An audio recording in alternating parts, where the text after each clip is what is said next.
At this House Energy and Commerce Subcommittee hearing, members questioned witnesses from the horse racing community about doping in the sport and a proposal to set uniform anti-doping standards. The hearing begins with testimony from Congressman Andy Barr and Paul Tonko about their bill addressing the issue.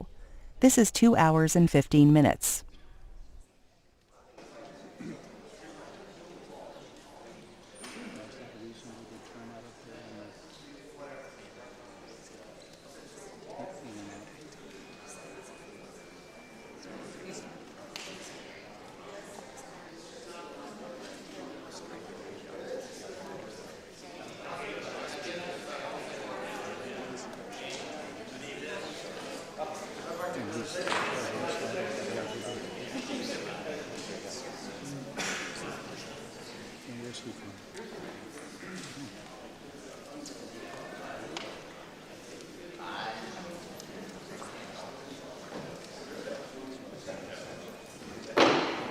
Well, good morning. I'd like to call the Subcommittee on Digital Commerce and Consumer Protection to order this morning. Welcome you all here this morning. And at this time, the chair is going to recognize the gentleman from Oregon, the chairman of the full committee, for 5 minutes. Thank you, Mr. Chairman. I want to welcome our witnesses on this panel, and I'll just stipulate at the beginning, I have to go manage the floor debate on H.R. 6, our big wrap-up bill on opioids, so my apologies at the head end, but that starts now as well. So I'll keep my remarks fairly short. I'll dispense with the discussion about the great thundering herds of Mustangs across the high desert of eastern Oregon. My district is enormous, and horses and horse racing and rodeo and ranching are all part of it. But we really appreciate all of you being here today as we have this legislative hearing on H.R. 2651, the Horse Racing Integrity Act of 2017. From the American West, the Kentucky Bluegrass, the renowned tracks in New York and beyond, horses hold a very, very special place in our hearts and our history. Still today across the country, and especially in my district, horses are part of the fabric, they're part of our culture, they're part of our economy.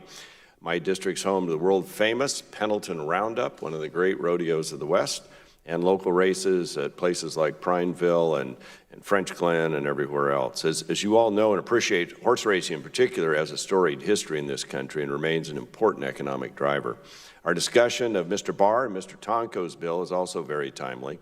Earlier this month, the world witnessed History as Justify became the 13th horse to complete the Triple Crown. Today, we will hear from you, the experts, about horse racing industry, how it is currently regulated, and what can be done to protect these wonderful, wonderful animals. We want to know your thoughts on the legislation at hand. We know you have different thoughts on it, depending upon your position on this issue, its impact on the industry, and how best to promote the vitality and integrity of this celebrated sport. You all have insights that will help inform us as to how we can address some of the concerns that currently exist in the industry. So I thank you all for being here today for this important discussion. And I'm looking forward to your perspectives on this bill and this sport. And with that, Mr. Chairman, I yield back the balance of my time. And as we like to say in Eastern Oregon, let her buck. Thank you very much. Out to the roundup. Okay. The gentleman yields back. Thank you very much. And at this time, because they're delayed right now, that the ranking member of the subcommittee and the ranking member of the full committee haven't arrived, we'll informally pass on their opening statements, but I'll go right into my opening statement at this time. Again, I want to thank you all very much for appearing today before us to discuss Representative Barr's, Representative Tonko's legislation, H.R. 2651, the Horse Racing Integrity Act of 2017. This legislation would establish an independent, nonprofit authority, the Horse Racing Anti-Doping and Medication Control Authority. This authority would be tasked with developing and administering an anti-doping and medication control program for horse races and affiliated persons. The bill also aims to ban the use of medication 24 hours before a race, which advocates and opponents tell the committee would result in a ban on the use of Lasix, a widely used medication that is administered 4 hours prior to post time to treat exercise-induced pulmonary hemorrhaging. Horse racing has long and distinguished history in the United States. Just a couple of weeks ago, on June 9th, millions of Americans watched as Justify, a thoroughbred racehorse jockeyed by 52-year-old veteran Mike Smith, became the 13th winner of the Triple Crown. This was a historic accomplishment celebrated across the globe. It is also notable that horse racing is an international sport, although the races of the Triple Crown are the world's most prestigious. Other annual events in the United Kingdom, France, Australia, and the United Arab Emirates and around the globe demonstrate the worldwide appeal of this ancient sport. Here in the United States, at least 32 states have horse racing tracks stretching from California to Maine, including my home state of Ohio. These tracks provide the basis of an industry that has a far-reaching and significant impact on the U.S. economy. Last year, approximately 51,000 horses competed in about 41,000 races, competing for a total purse of more than $1 billion. According to a recent study, the equine industry generates more than $120 billion in total economic impact and provides a total employment impact of almost 1.8 million jobs. In my home state of Ohio, horse racing generates $750 million in annual revenue and supports more than 16,000 jobs. Horse racing is an important part of the American fabric, both as a sport and as a source of entertainment. Ensuring the integrity of the sport is important to owners, competitors, and fans alike.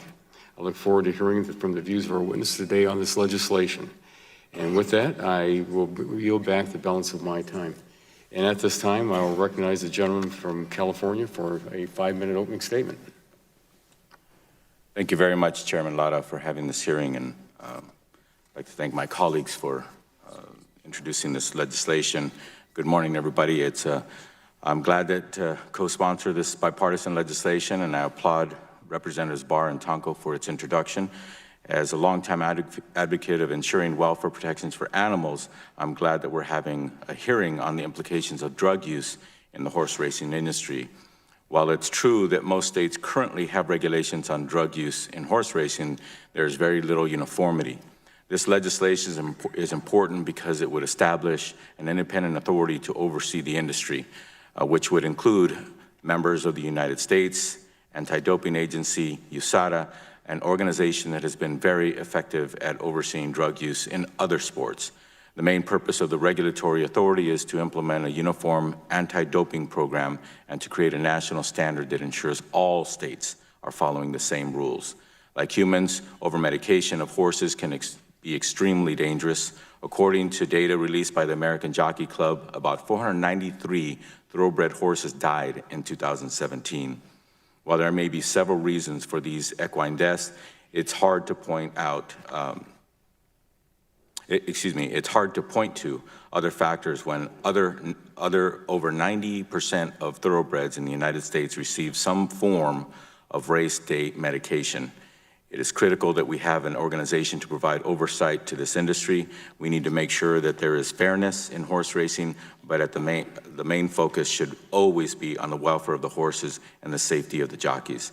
I look forward to hearing from our colleagues and who are about to ensure that safety in this sport that many of us have enjoyed is now in a better place. I yield back. Well, thank you very much. The gentleman yields back the balance of this time. And at this time, as I mentioned, we will informally pass on the ranking member's statement. When he gets here, he can give his statement, but that will conclude the opening statements from our members. The chair reminding members that pursuant to committee rules, all members' opening statements will be made part of the record. Additionally, I ask unanimous consent that Energy and Commerce members not on the subcommittee on the Digital Commerce and Consumer Protection be permitted to participate in today's hearing. Without objection, so ordered.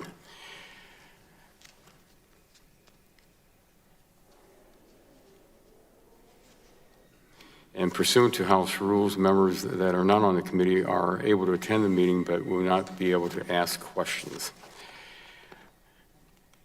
At this time, we want to thank our witnesses for being with us today. Greatly appreciate you coming before the subcommittee to testify. Our first panel will be recognized for opening statements, and then without recessing, we will seat our second panel of witnesses who will be recognized for their opening statements, and the members will have an opportunity to ask questions. Our first panel of witnesses are the original co-sponsors of H.R. 2651, Representative Andy Barr from the great state of Kentucky and Representative Paul Tonko from the great state of New York. I thank you both for being here, and Mr. Barr, you're recognized for 5 minutes for your opening statement. Thank you. Thank you, Chairman Latta. Thank you to Chairman Walden as well, and to Mr. Cardenas and the ranking member for holding this hearing on our legislation, H.R. 2651, the Horse Racing Integrity Act. When I was first elected to Congress, I dedicated my service to promoting the signature industries of Kentucky, and nothing is more synonymous with our Commonwealth than thoroughbred breeding and horse racing. My district, in particular, holds the title Horse Capital of the World. Now, 11 of the 13 Triple Crown winners were foaled in the 6th District, including the most recent champion, Justify. Lexington, Kentucky is surrounded by more than 400 world-class horse farms, including Ashford Stud, the home of the last Triple Crown winner, American Pharoah. And Keeneland Racecourse hosts many notable races, including the Toyota Bluegrass Stakes and the 2015 Breeders' Cup. However, this sport is not only prominent in our district, but horse racing is truly a national sport. Therefore, advocating for this industry requires more than just celebrating a proud heritage.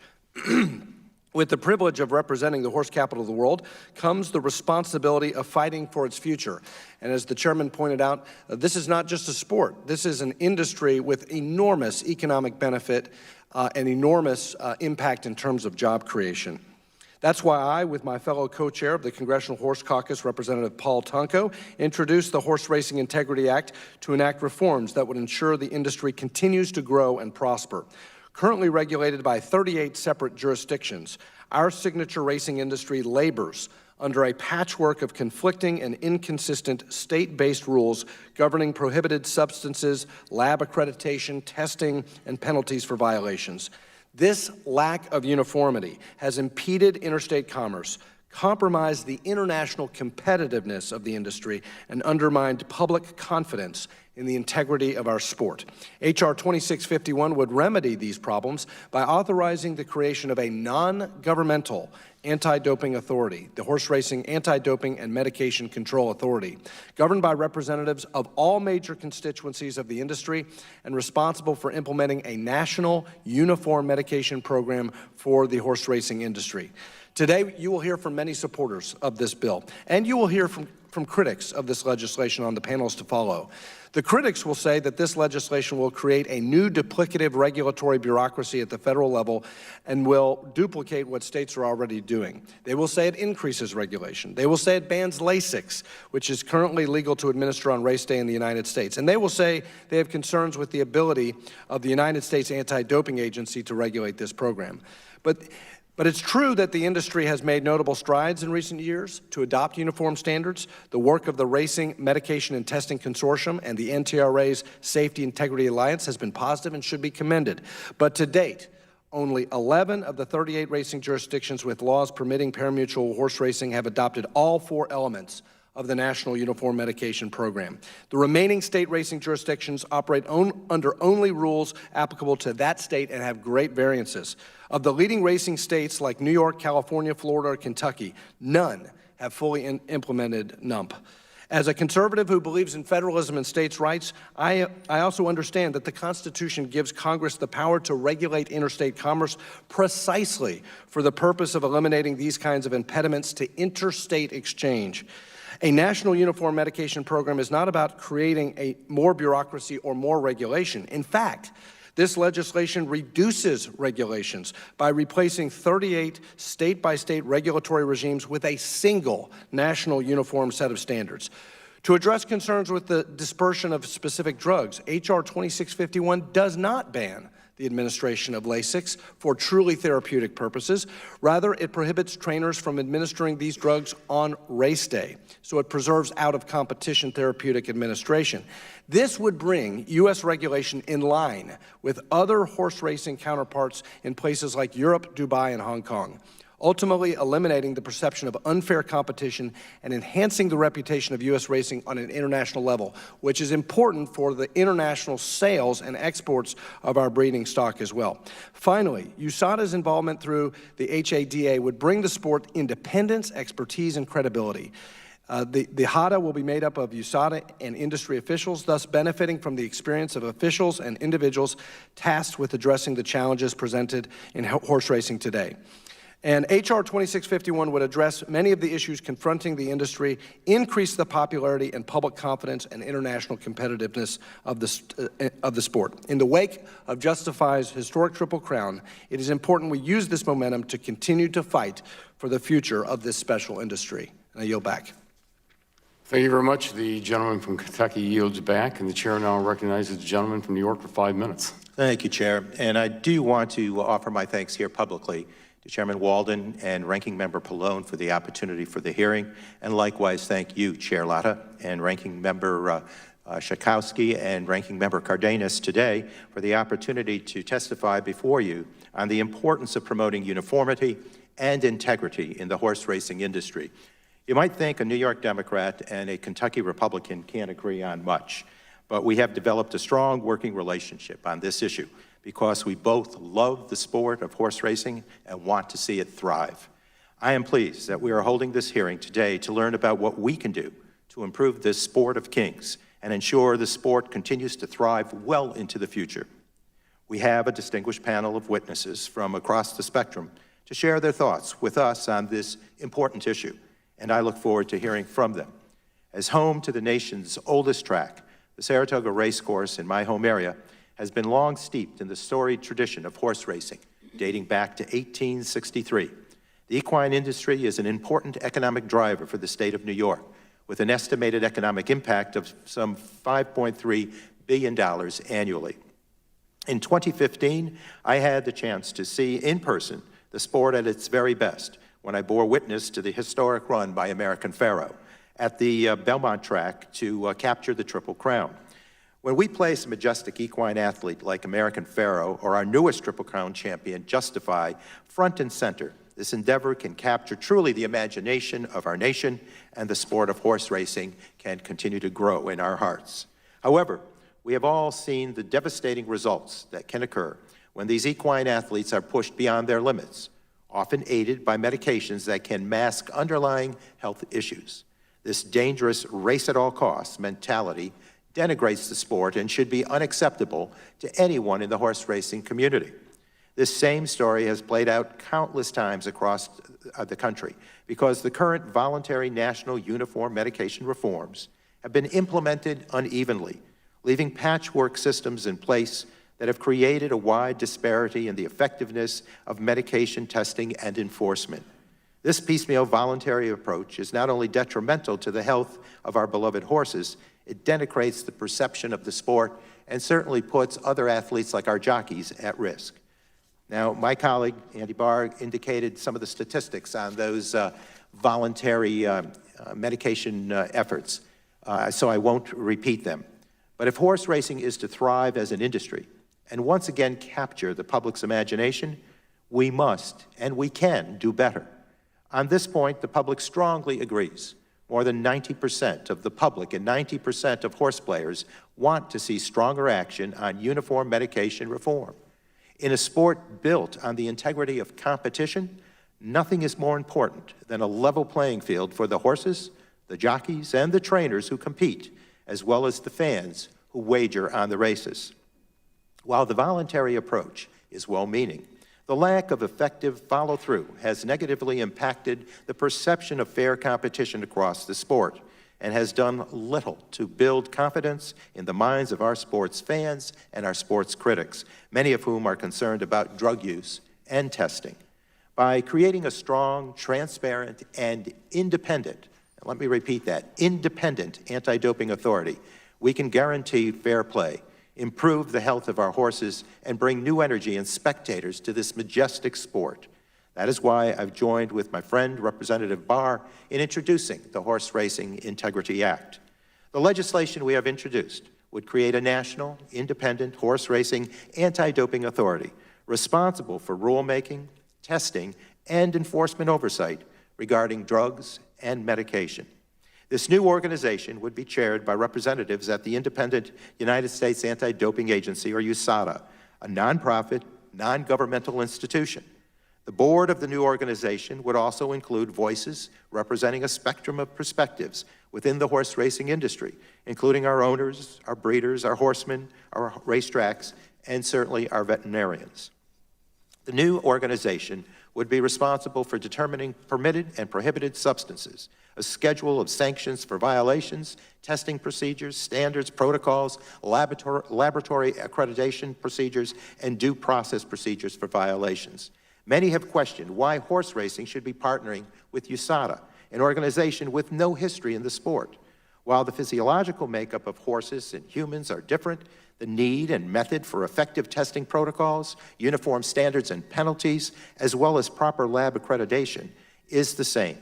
This is where USADA's real strength as an organization lies. The Horse Racing Anti-Doping Authority approach would implement horse racing industry best practices for uniform testing, uniform penalties, well-designed out-of-competition testing, and fully accredited labs to deter cheaters and appropriately penalize violators. One of the major strengths of this legislation is that from the outset we engaged a broad coalition of stakeholders, both inside and outside the industry, interested in medication reform. That is why we were able to gain support from a diverse range of organizations, including animal welfare groups like the Humane Society of the United States, horse groups like the Jockey Club, the Breeders' Cup, the New York Racing Association, and the grassroots Water, Hay, Oats Alliance, in addition to some of the largest track owners in our country. Since the legislation was introduced, we have broadened this coalition even further and look to work with any stakeholder interested in uniformity and clean sporting.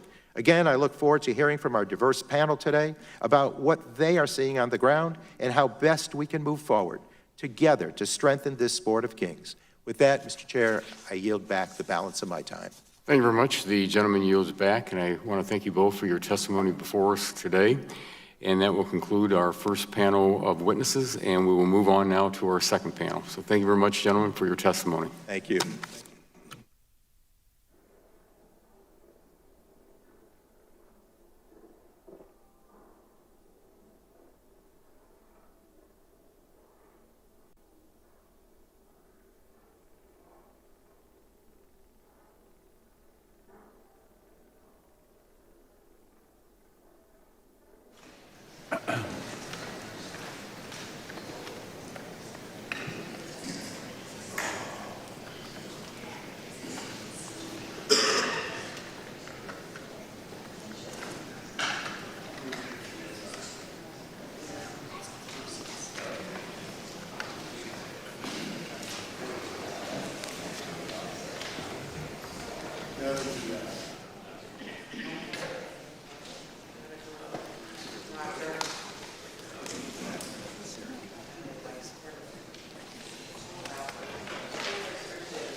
Thank you very much for appearing before the subcommittee. And as I mentioned a little bit earlier, we informally passed on the gentlelady from Illinois' opening statement. So at this time, she's recognized for 5 minutes.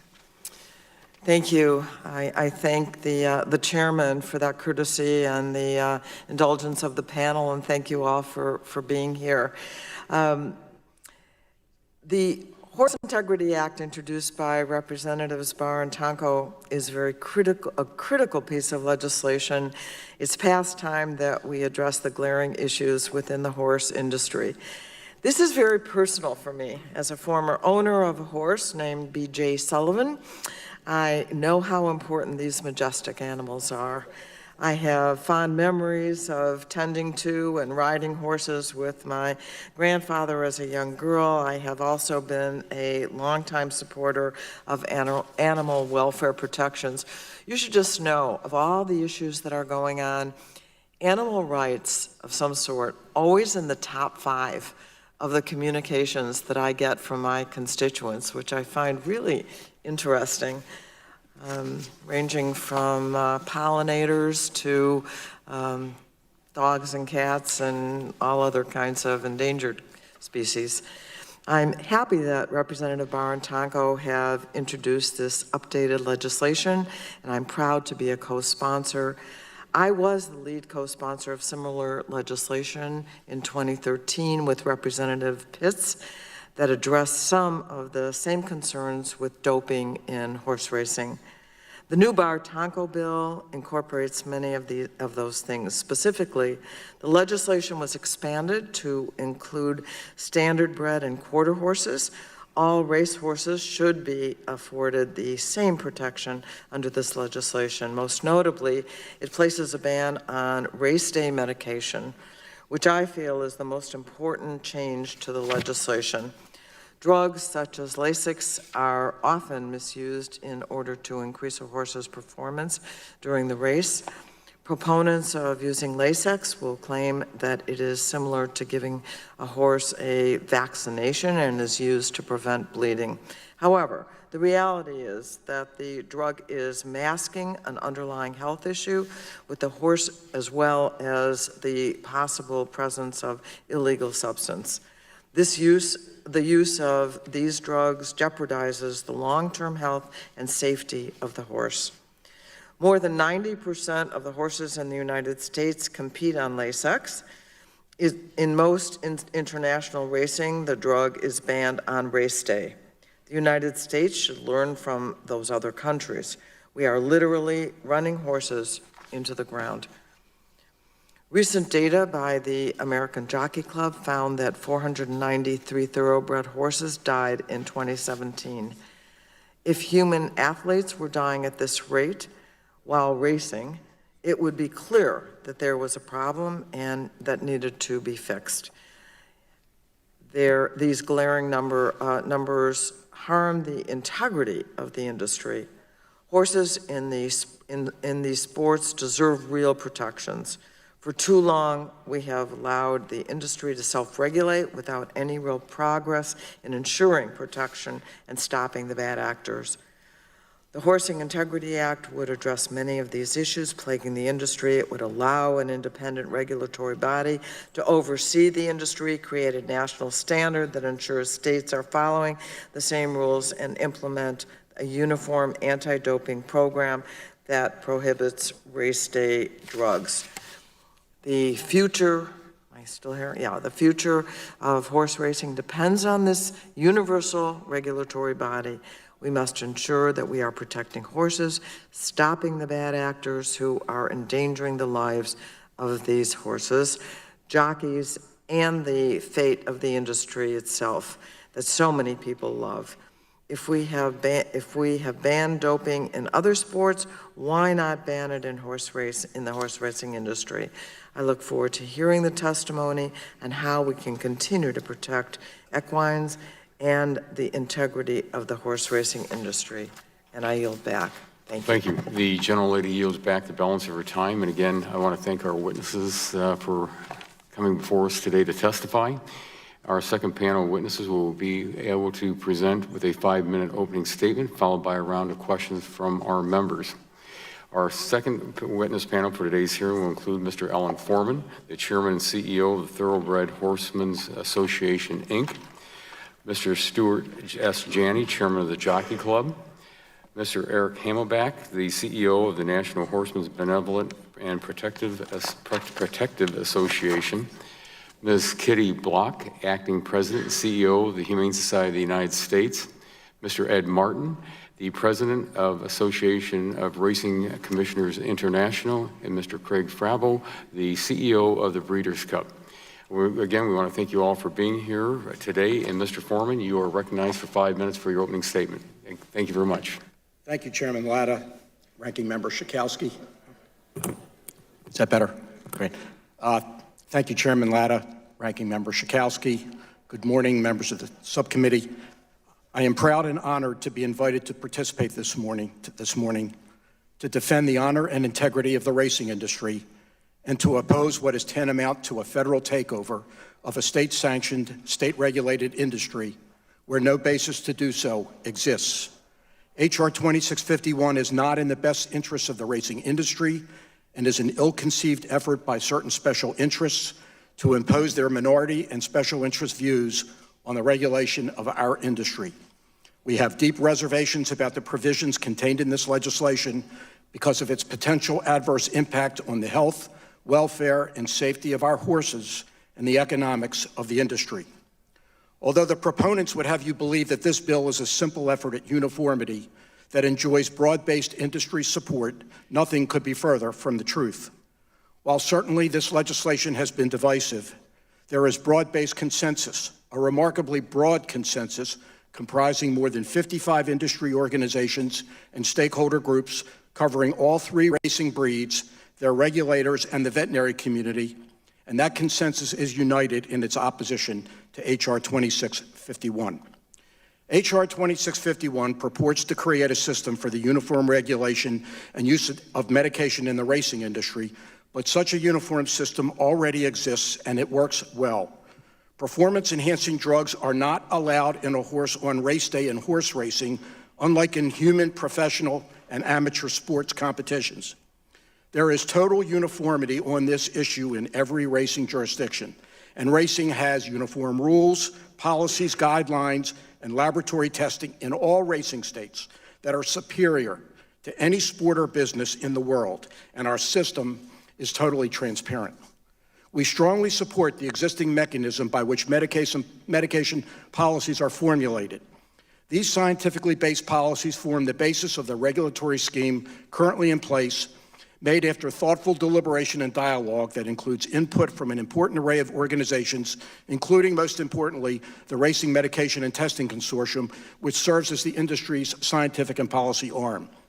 As a demonstration of the ongoing efforts to improve our current system, the racing industry is currently in the process of adopting major changes nationally in 5 areas identified as in need of improvement, including enhanced out-of-competition testing.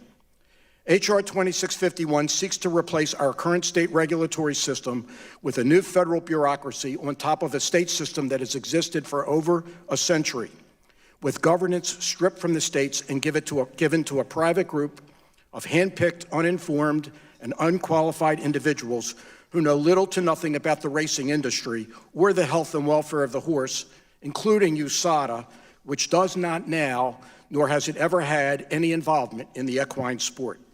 It contains an unfunded mandate that gives unfettered taxing authority to this private federally appointed group without any accountability to the states, with the taxes to pay for their bureaucracy that will be ultimately assessed to horse owners. It will deprive horsemen of their current due process protections under state law and throw them into the federal judicial system. We believe that H.R. 2651, like its predecessor version, that the Congressional Research Service previously deemed most likely as being unconstitutional, is unconstitutional for the same reasons, and more particularly in light of the Supreme Court's recent decision in Murphy v. NCAA. I can assure you that H.R. 2651, if passed, will be challenged in court by states objecting to a federal takeover of their state-sanctioned and state-regulated industries, and our industry will be consumed in costly and protracted litigation that can only harm its economic well-being. So the question, therefore, that has to be asked is, what is the crisis? What is the overriding federal interest that requires the federal government to cast aside the states in a sweeping takeover of a state-sanctioned, state-regulated industry that does its job well? The answer is there is none, because H.R. 2651 is not really about uniformity. Couched as an attempt at nationwide uniformity on the issue and regulation of medication and racing, which the industry already does quite well, this bill is actually nothing more than a smokescreen for the proponents' true purpose, which they have unsuccessfully been trying to accomplish for the past 5 years, the elimination from racing of a safe, prophylactic, effective, necessary medication known as Lasix given on race day. H.R. 2651 enables an end run around a 30-year industry, scientifically based welfare policy that has been universally adopted by state regulators. To eliminate this medication would cause grave economic consequences throughout every level of this industry and cause the greatest equine welfare crisis we have ever known. This is not hyperbole, this is fact. Finally, our mandate, which drives everything we do in this industry, is to protect the health and welfare of the horse, the integrity of our sport, the fairness of competition, and the best interest of the betting public. I can assure this committee that there is not a day in this industry when we are not laser-focused on these core principles. H.R. 2651 does not meet these standards. Thank you. Thank you very much for your testimony. Mr. Janney, you are recognized for 5 minutes. Good morning, Mr. Chairman, Congresswoman Schakowsky, and distinguished members of the committee. Thank you for the opportunity to speak at today's hearing on the Horse Racing Integrity Act of 2017. This issue is extremely important to the thoroughbred industry and especially to the Jockey Club, which has been advocating for medication reform in our sport for decades. The Jockey Club is the breed registry for the thoroughbreds in the United States and Canada. As the chairman of the Jockey Club, I'd like to explain why this legislation is so important to us. If we reflect on racing's history, we understand that until the 1960s, racing was local.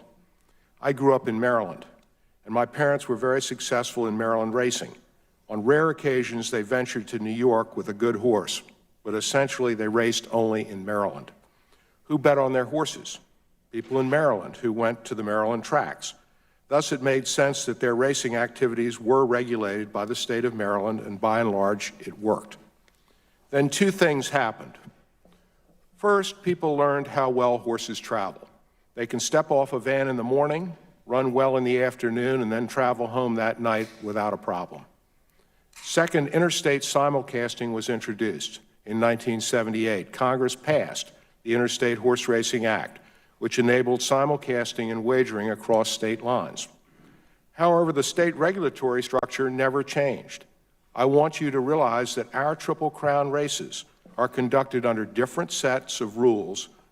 What drugs can be administered, withdrawal times for those drugs, penalties, and security protocols. They are all different. Over the last couple of weeks alone, I have run horses in New York, New Jersey, Maryland, and Kentucky. In total, I need licenses in 9 states, every one with a different set of rules. These are the facts of thoroughbred racing today. Our sport is international. Our horses are sold to buyers around the world. Our stallions shuttle among continents, and bets cross state and national borders. And that is the fastest growing segment of our wagering. We are entering an age of sports betting when racing will hopefully share betting platforms with many other sports, none of which play by different rules on a state-by-state basis. Opponents of this bill will tell you instances of cheating are remote, drug positives declining. The states are well on their way to uniformity, that the rules we have are fine, that their horses need race day medication even though the rest of the world prohibits it, that out-of-competition testing isn't necessary.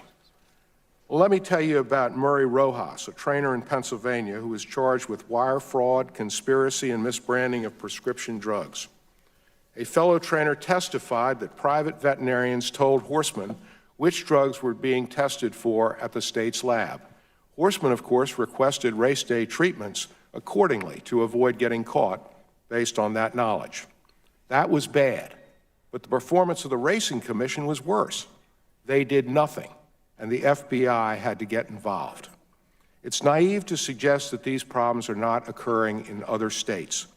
Travis Tigert, CEO of the United States Anti-Doping Agency, will tell you that the most important part of USADA's system is out-of-competition testing. When you don't know when you're going to be tested, when you know your samples will be tested by an accredited lab and held for years, when you know you will be penalized, then you have a real deterrent against cheating. I'm sure many of you wonder why any industry would ask Congress to engage in an area that has been the domain of state regulators. Well, despite decades of trying to achieve uniformity by self-regulation, we have failed. Also, Congress and this committee in particular helped save our industry by passing the aforementioned Interstate Horse Racing Act, and we hope you can do so again. We strongly believe that our sport needs an independent organization to apply uniform rules, stringent out-of-competition testing, tough penalties, and effective enforcement procedures. These measures will ensure clean competition and improve safety for horses and humans alike. This is consistent with the Jockey Club's core belief that horses should compete only when they're free from the influence of medication. We very much look forward to working with you. Thank you. I want to give the committee, subcommittee thanks you for your testimony this morning, and Mr. HAMELBACK, you are recognized for 5 minutes. Thank you. Thank you, Mr. Chairman, and Ranking Member Schakowsky, and distinguished members. I appreciate the opportunity to testify before you today. My name again is Eric HAMELBACK. It wasn't on, so.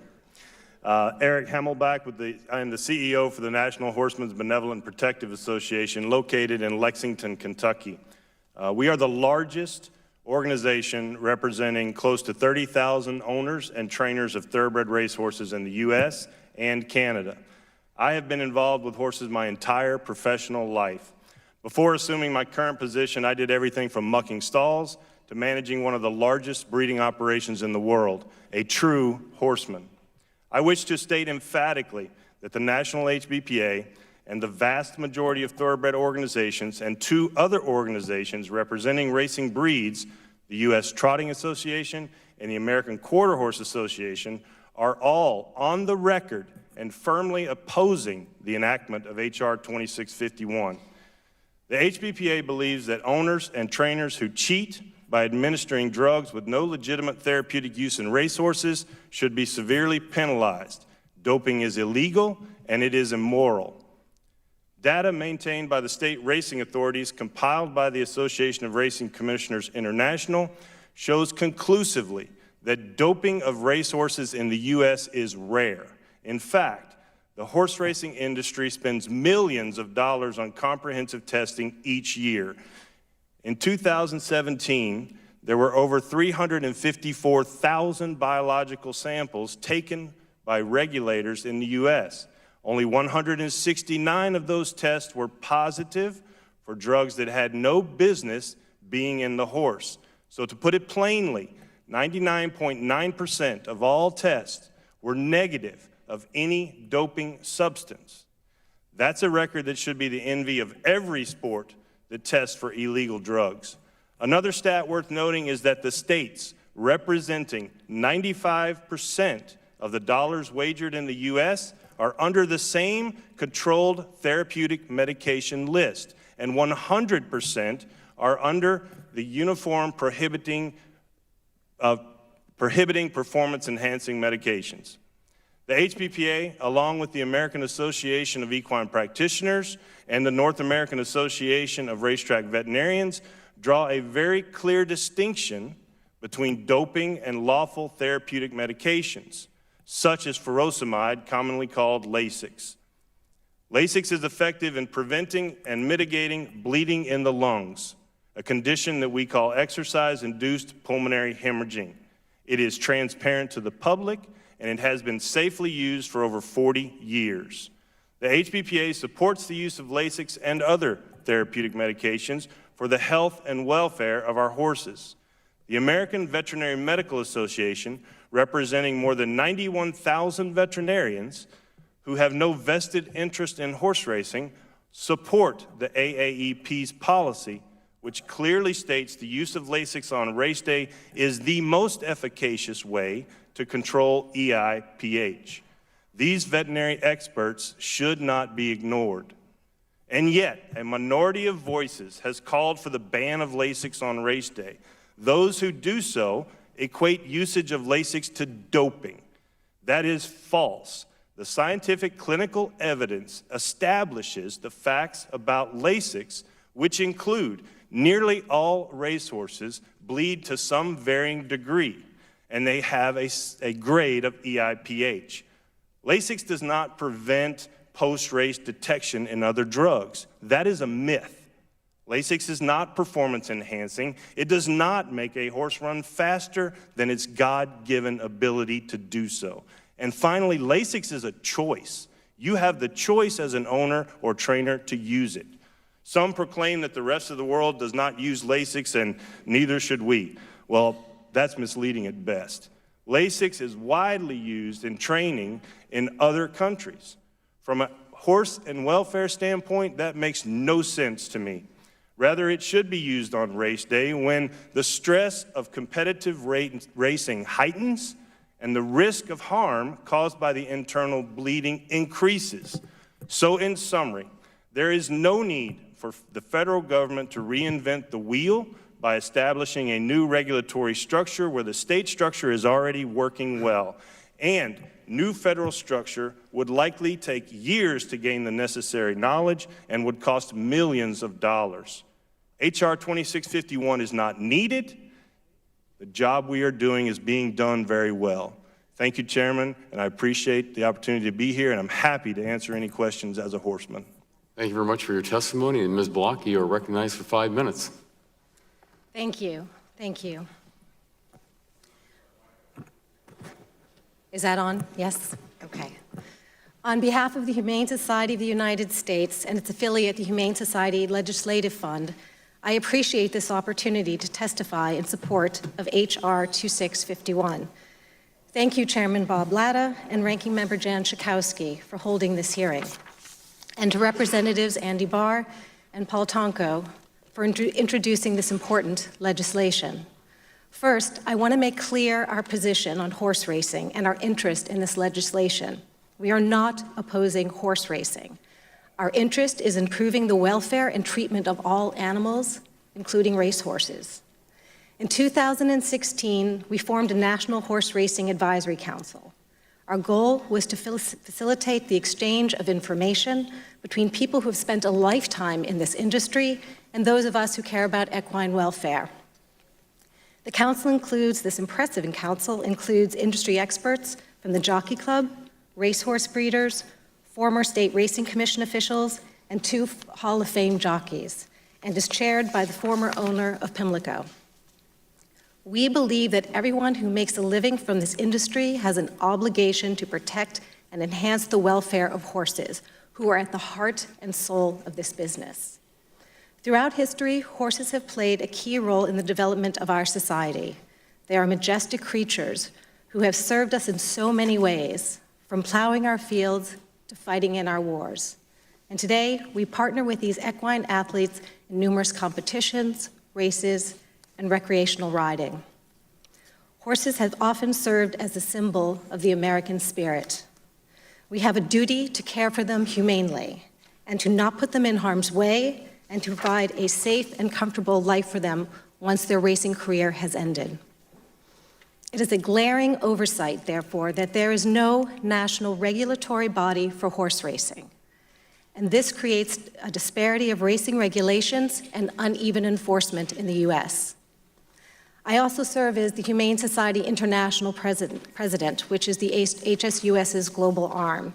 So I'm keenly aware that the U.S. is lagging behind other nations with racehorsing traditions. In particular, we have offices in the UK and Australia, where the horse racing industry is successful without the use of race day medications. The ethical issues in horse racing are closely related to concerns raised about doping in a variety of Olympic competitions and professional sports. These industries all have policies against certain types of drug use, and the high-profile incidents have left the public concerned about the extent of the problem in these sports. The racing industry continues to lag behind because too many stakeholders want to maintain the status quo. And the use of illegal substances is not the only problem. Legal therapeutic drugs are also problematic, as they can allow a horse to push through pain, intensifying injury, which can lead to breakdowns, career-ending injuries, and death for both horse and jockey. This industry has had decades to clean up its act, but it has been unable to do so. This is neither an impulsive government intervention nor an unnecessary one. It comes after the death of thousands of horses, declining fan interest, and a general crisis of confidence in the sport. It is a national industry, and it demands consistent standards rather than the current patchwork of state racing regulations. Additionally, as the subcommittee knows well, Congress has for the past decade wrestled with the problem of healthy American horses being funneled into the slaughter pipeline, including horses coming from the racetrack. Race horses with drug-related injuries are often sent to slaughter once the horses are no longer able to run. Horses can live well into their 20s and 30s, and their racing careers generally span only the first 5 years of life. Horses who are healthy when they retire from racing are in a far better position to transition to second careers and less likely to be sold to killer buyers. If you agree with 80% of Americans who oppose the slaughter of horses for human consumption, this bill will reduce the number of broken-down racehorses killed for their meat. As an animal protection organization, we have seen repeatedly that any industry taking shortcuts on animal welfare will see a loss of public support. Undeniably, for a variety of reasons, the horse racing industry is in decline. It is critical that this industry strive to meet the highest standards of animal care. We shouldn't put horses' lives at risk, as there is an alternate path. Thank you. Thank you very much for your testimony. And Mr. Martin, you are recognized for 5 minutes. If you turn the mic on and pull that mic right up there. Thank you. Thank you very much, Mr. Chairman. I very much appreciate the opportunity to be here. And I was instructed firmly by the chairman of the Ohio State Racing Commission to stand up for the standardbreds in Ohio that race in your state, and as well as all the horses that race in everybody else's states. I'm here to explain what's done to police the sport of horse racing by the states, put it in perspective with other sport, address misconceptions some people have, and identify the real need, where we believe the real need is to protect the welfare of the horse.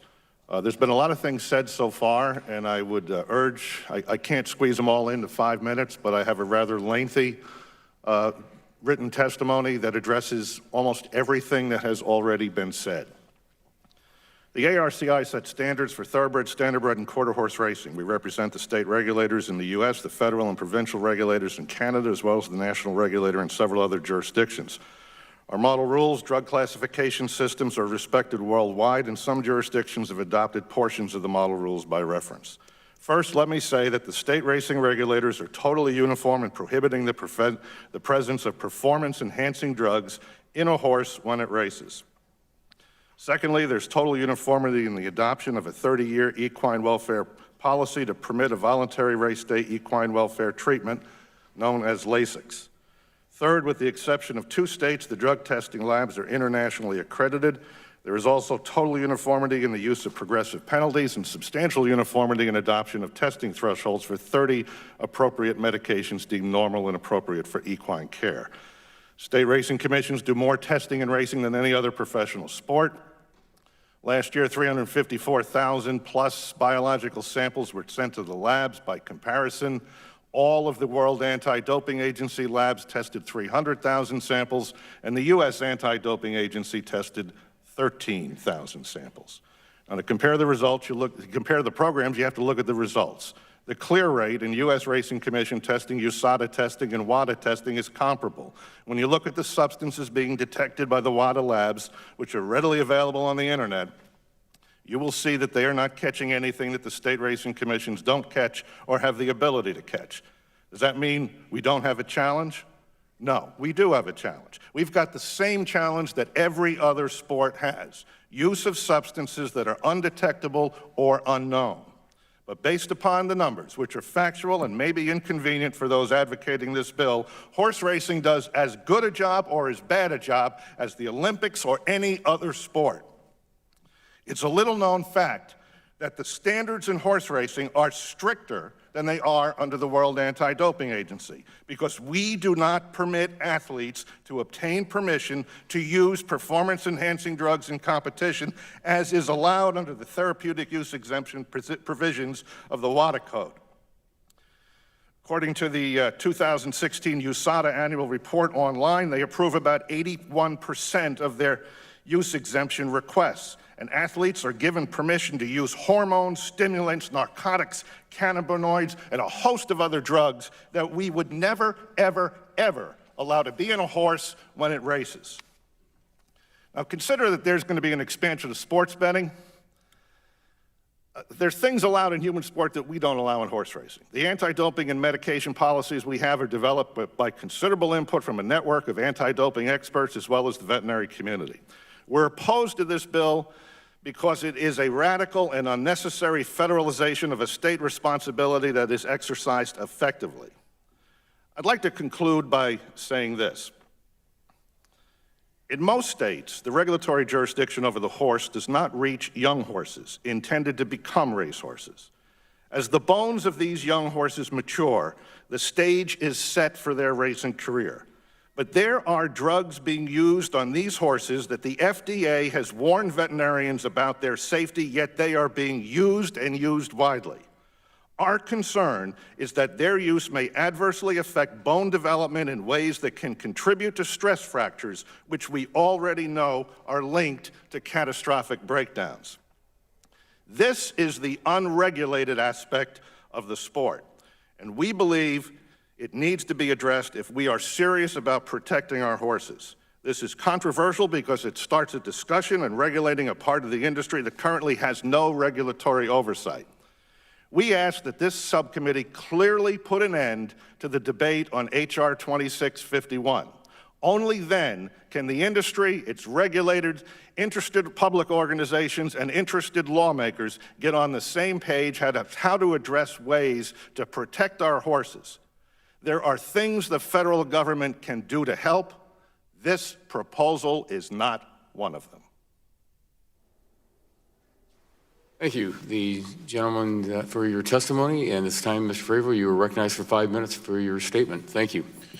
Mr. Chairman, Ranking Member Schakowsky, and members of the committee, it's a great privilege to have the opportunity to address you today and to advocate for the passage of the Horse Racing Integrity Act of 2017. My name is Craig Fravel, and I'm the President and Chief Executive Officer of Breeders' Cup Limited. Our mission at the Breeders' Cup is to promote the racing and sale of thoroughbred horses through the conduct of the Breeders' Cup World Championships. In my view, the preeminent international championships in all of thoroughbred racing. I wish to begin my comments by emphasizing that I'm not here to tear down this great sport. You will hear from others that we have made great strides in medication reform and enforcement over the last 10 years, and I do not debate that. My comments today, however, are about the problems we still face with the day-to-day conduct of racing and the confidence of the wagering and non-wagering public in our product, and about conducting the sport under common rules administered consistently and fairly for all. When racing was reintroduced in the 1930s and 40s, it was a highly local sport, governed by state regulatory authorities in those states that chose to permit parimutuel wagering. There was no wagering across state lines, at least not legally, and for the most part, horses stayed put in the regions or states they called home, with some shipment to winter tracks in Florida or California, or even to Bowie near here in my home state of Maryland. While horses did travel to participate in the Triple Crown races, for the most part, it was a local game understandably played under local rules. Today, by contrast, wagering is primarily a simulcasting effort, and since the mid-1990s, an increasing share of our handle is placed online through authorized and highly regulated advanced deposit wagering companies. It is now commonplace for horses to ship from state to state, from California to New York and vice versa, or from overseas. This week, for example, there are U.S.-based horses running at the Royal Ascot meeting on the grounds of Windsor Castle as guests of Her Majesty Queen Elizabeth II. And last year at the Breeders' Cup in Del Mar, California, there were 38 international runners from Ireland, the UK, France, and South America. It is a modern sport now that is global in scope and that faces the challenges associated with all sports, whether human or equine. The challenges are modern, and particularly in the world of medication, both legal and illegal. Again, there has been progress, but for the most part, we remain a locally governed sport with a different regulatory and enforcement capabilities in each state. Yet, we all need to be aware of the potential abuse of designer drugs, synthetic steroids, and similar agents, and the possibilities ahead for manipulation of the equine genome to create or alter physical traits of our competitors. These modern challenges require concentrated, efficient, and sophisticated national programs for investigating regulatory matters, researching threats, testing, and prosecution. An international sport deserves the most advanced form of regulatory mechanism, not one based on 38 different state agencies with varying levels of funding, expertise, and experience. As I've said many times, if we were starting from scratch, knowing what we know now, would we have created a national organization such as one contemplated by the Horse Racing Integrity Act, or would we have 38 different rulemaking and enforcement bodies? I think it's obvious that we would choose the former and not the latter. The current process for national rulemaking remains unusually cumbersome. Let me give one example, and while it may sound like I'm picking on my friends in California, I don't mean to single them out. California is one of the most capably regulated states, yet when it came time to adopt the third-party LASIX administration leg of the RMTC National Uniform Medication Program, the regulation took almost 4 years to adopt. Unfortunately, the Breeders' Cup had to adopt House rules to effectuate this important reform when running in California. From start to finish, the time a model rule is adopted, the implementation process across 38 states can take years. That is not to say that rulemaking should be fast-tracked all the time, nor should it be arbitrary. It should, however, allow for quicker implementation across state lines as contemplated by the Horse Racing Integrity Act. Before I became a racing executive, I spent the first part of my career as a securities lawyer, beginning my practice here in Washington, D.C. Having practiced law in that arena, I'm a big believer in the power of consumer confidence in a product and the fact that the Securities and Exchange Commission, as primary regulatory authority over the securities industry, engenders consumer confidence in financial reporting, fair trading, and efficient markets. While there, of course, have been failings, on the whole, the public has confidence in the markets, and I believe a common-sense approach to regulation in our thoroughbred business will enhance consumer confidence and bring about extraordinary gains economically as we present our great sport in the best light possible, the sort of light that deserves to be shown on such a great game. Mark Twain once said that it's a difference of opinion that makes horse racing. It's my sincere hope that the difference of opinion we argue about in the future are about who has the best horse, not about how our sport is regulated and conducted. Thank you. And thank you very much for your testimony today. Excuse me. And that will conclude our testimony from our witnesses, and we'll now move on to our questions and answers from our members to our witnesses. And at this time, I'm going to begin with recognizing the gentleman from Illinois, the vice chair of the subcommittee, for 5 minutes for opening questions. I thank the chairman. I thank you all for being here, and the sponsors of this legislation. Thank you for your hard work and interest. It's actually been pretty interesting. There's been a lot of input on this issue since this hearing was announced, and we appreciate that. These are very important things that we're dealing with here, and I look forward to continuing to wrestle with these issues. Mr. Janney, some breeders use osteoporosis medication on young horses to increase bone density in those with signs of bone disease. And reports indicate that some breeders use them without good cause and in very young horses, sometimes to improve the horse's x-ray images and other test results to make the horse more marketable to buyers. So my question is, are race horses regulated and monitored from birth or only once they enter racing? And further, if they're only regulated during racing, doesn't that mean that the breeders are actually the ones being allowed to operate without an outside authority ensuring the safety of the horses? I think that there is certainly an element of truth to what you're saying. I believe the answer would be that the real regulation of horses comes when they make their first appearance at the racetrack. And you do have a lot of sales that require horses to present themselves in the very best way that the buyers may like, or to work a certain distance of ground at a later date so that they're attractive to buyers. And I think that's an area that does need to be looked at. Mr. Martin has said that's important. I think it's important too. We need a level playing field. I don't think horses should be asked to do at a young age what they may not be capable of doing. The fact of the matter is, when a horse works fast as a juvenile, it attracts buyers. And so there is this push to get a horse to work very fast at a time in their lives when it may not be appropriate. So I have no problem with addressing that issue. Thank you, Ms. Block. My understanding is that racehorses experience exercise-induced pulmonary hemorrhaging, which in layman's terms mean horses can bleed from their noses into their lungs during a race. To mitigate the severity of the bleeding, Lasix is administered to horses 4 hours before the race. I've heard from veterinarian groups that staunchly believe Lasix is necessary and its use is in the best interest of racehorses, especially for their health and welfare. So I have 2 questions for you on this point.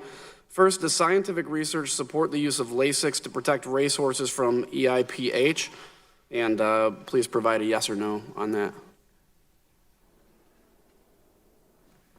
As I am not a veterinarian, so I would defer to my colleagues on that first point, but please, your second point? Understanding that the Humane Society's mission is to advocate for laws and to protect animals, how can you support a bill that bans Lasix on race day, a medication we just agreed protects horses, or science, from what I've heard, agreed protects horses, when the American Association of Equine Practitioners, the North American Association of Racetrack Veterinarians, and the American Veterinary Medical Association all opposed the bill before us? Thank you. First of all, we have the Humane Society Veterinary Medical Association, and we have close to 10,000 members who support this bill and recognize the problems with medications, race day medications in this industry.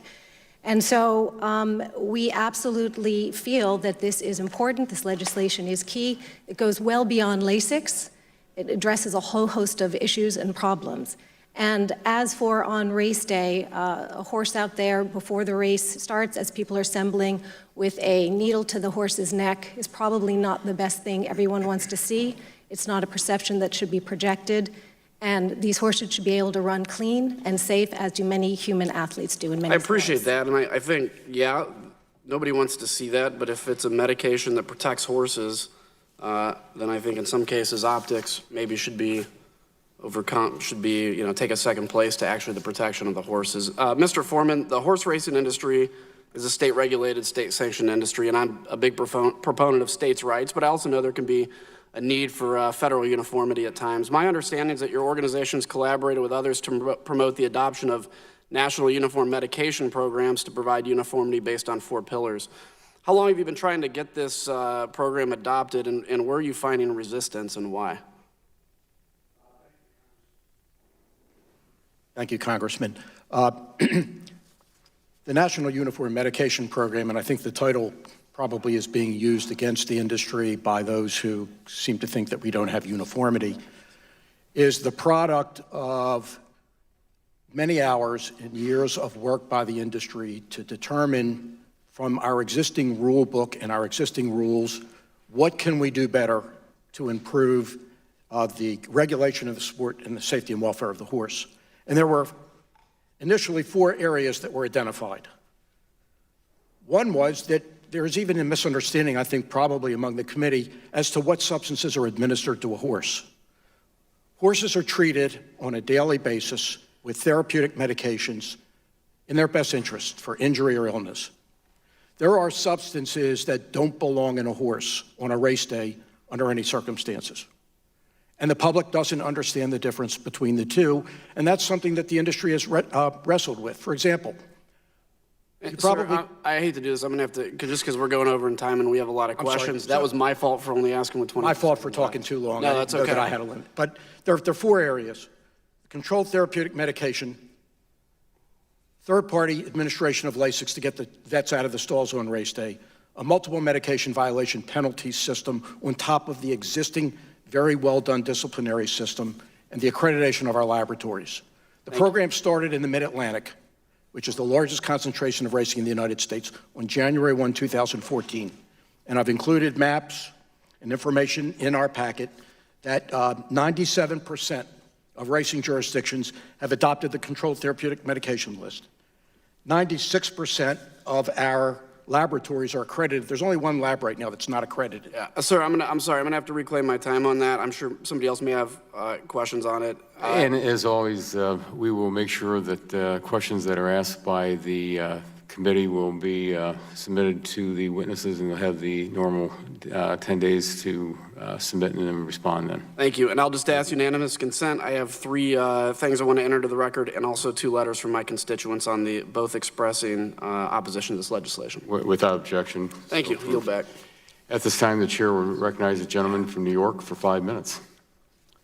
Thank you, Mr. Chair, and thank you for the ability to jump ahead in the process here because of conflicts we have. I, again, thank you and the ranking member for the hearing. Let me cite Chris McCarron, our wonderful jockey in the audience, and it's good to have you here today. Thank you for what you brought to the arena, your talent, your ability, your passion for the sport. Thank you for expressing your concerns about this issue and being supportive of a concept that can bring great strength to the industry. Seated next to Terry Findlay, who is so active with my home state's Horsemen's Association. Great to have everyone here. Mr. Bravo, in your testimony, you make it clear that horse racing is not only an interstate sport, but an international one. More than 50% of horses cross state lines to race, and 90% of the handle comes from interstate betting. With that in mind, can you explain why it would benefit the sport if a horse running in Texas ran under the same rules as a horse running in, for example, New York?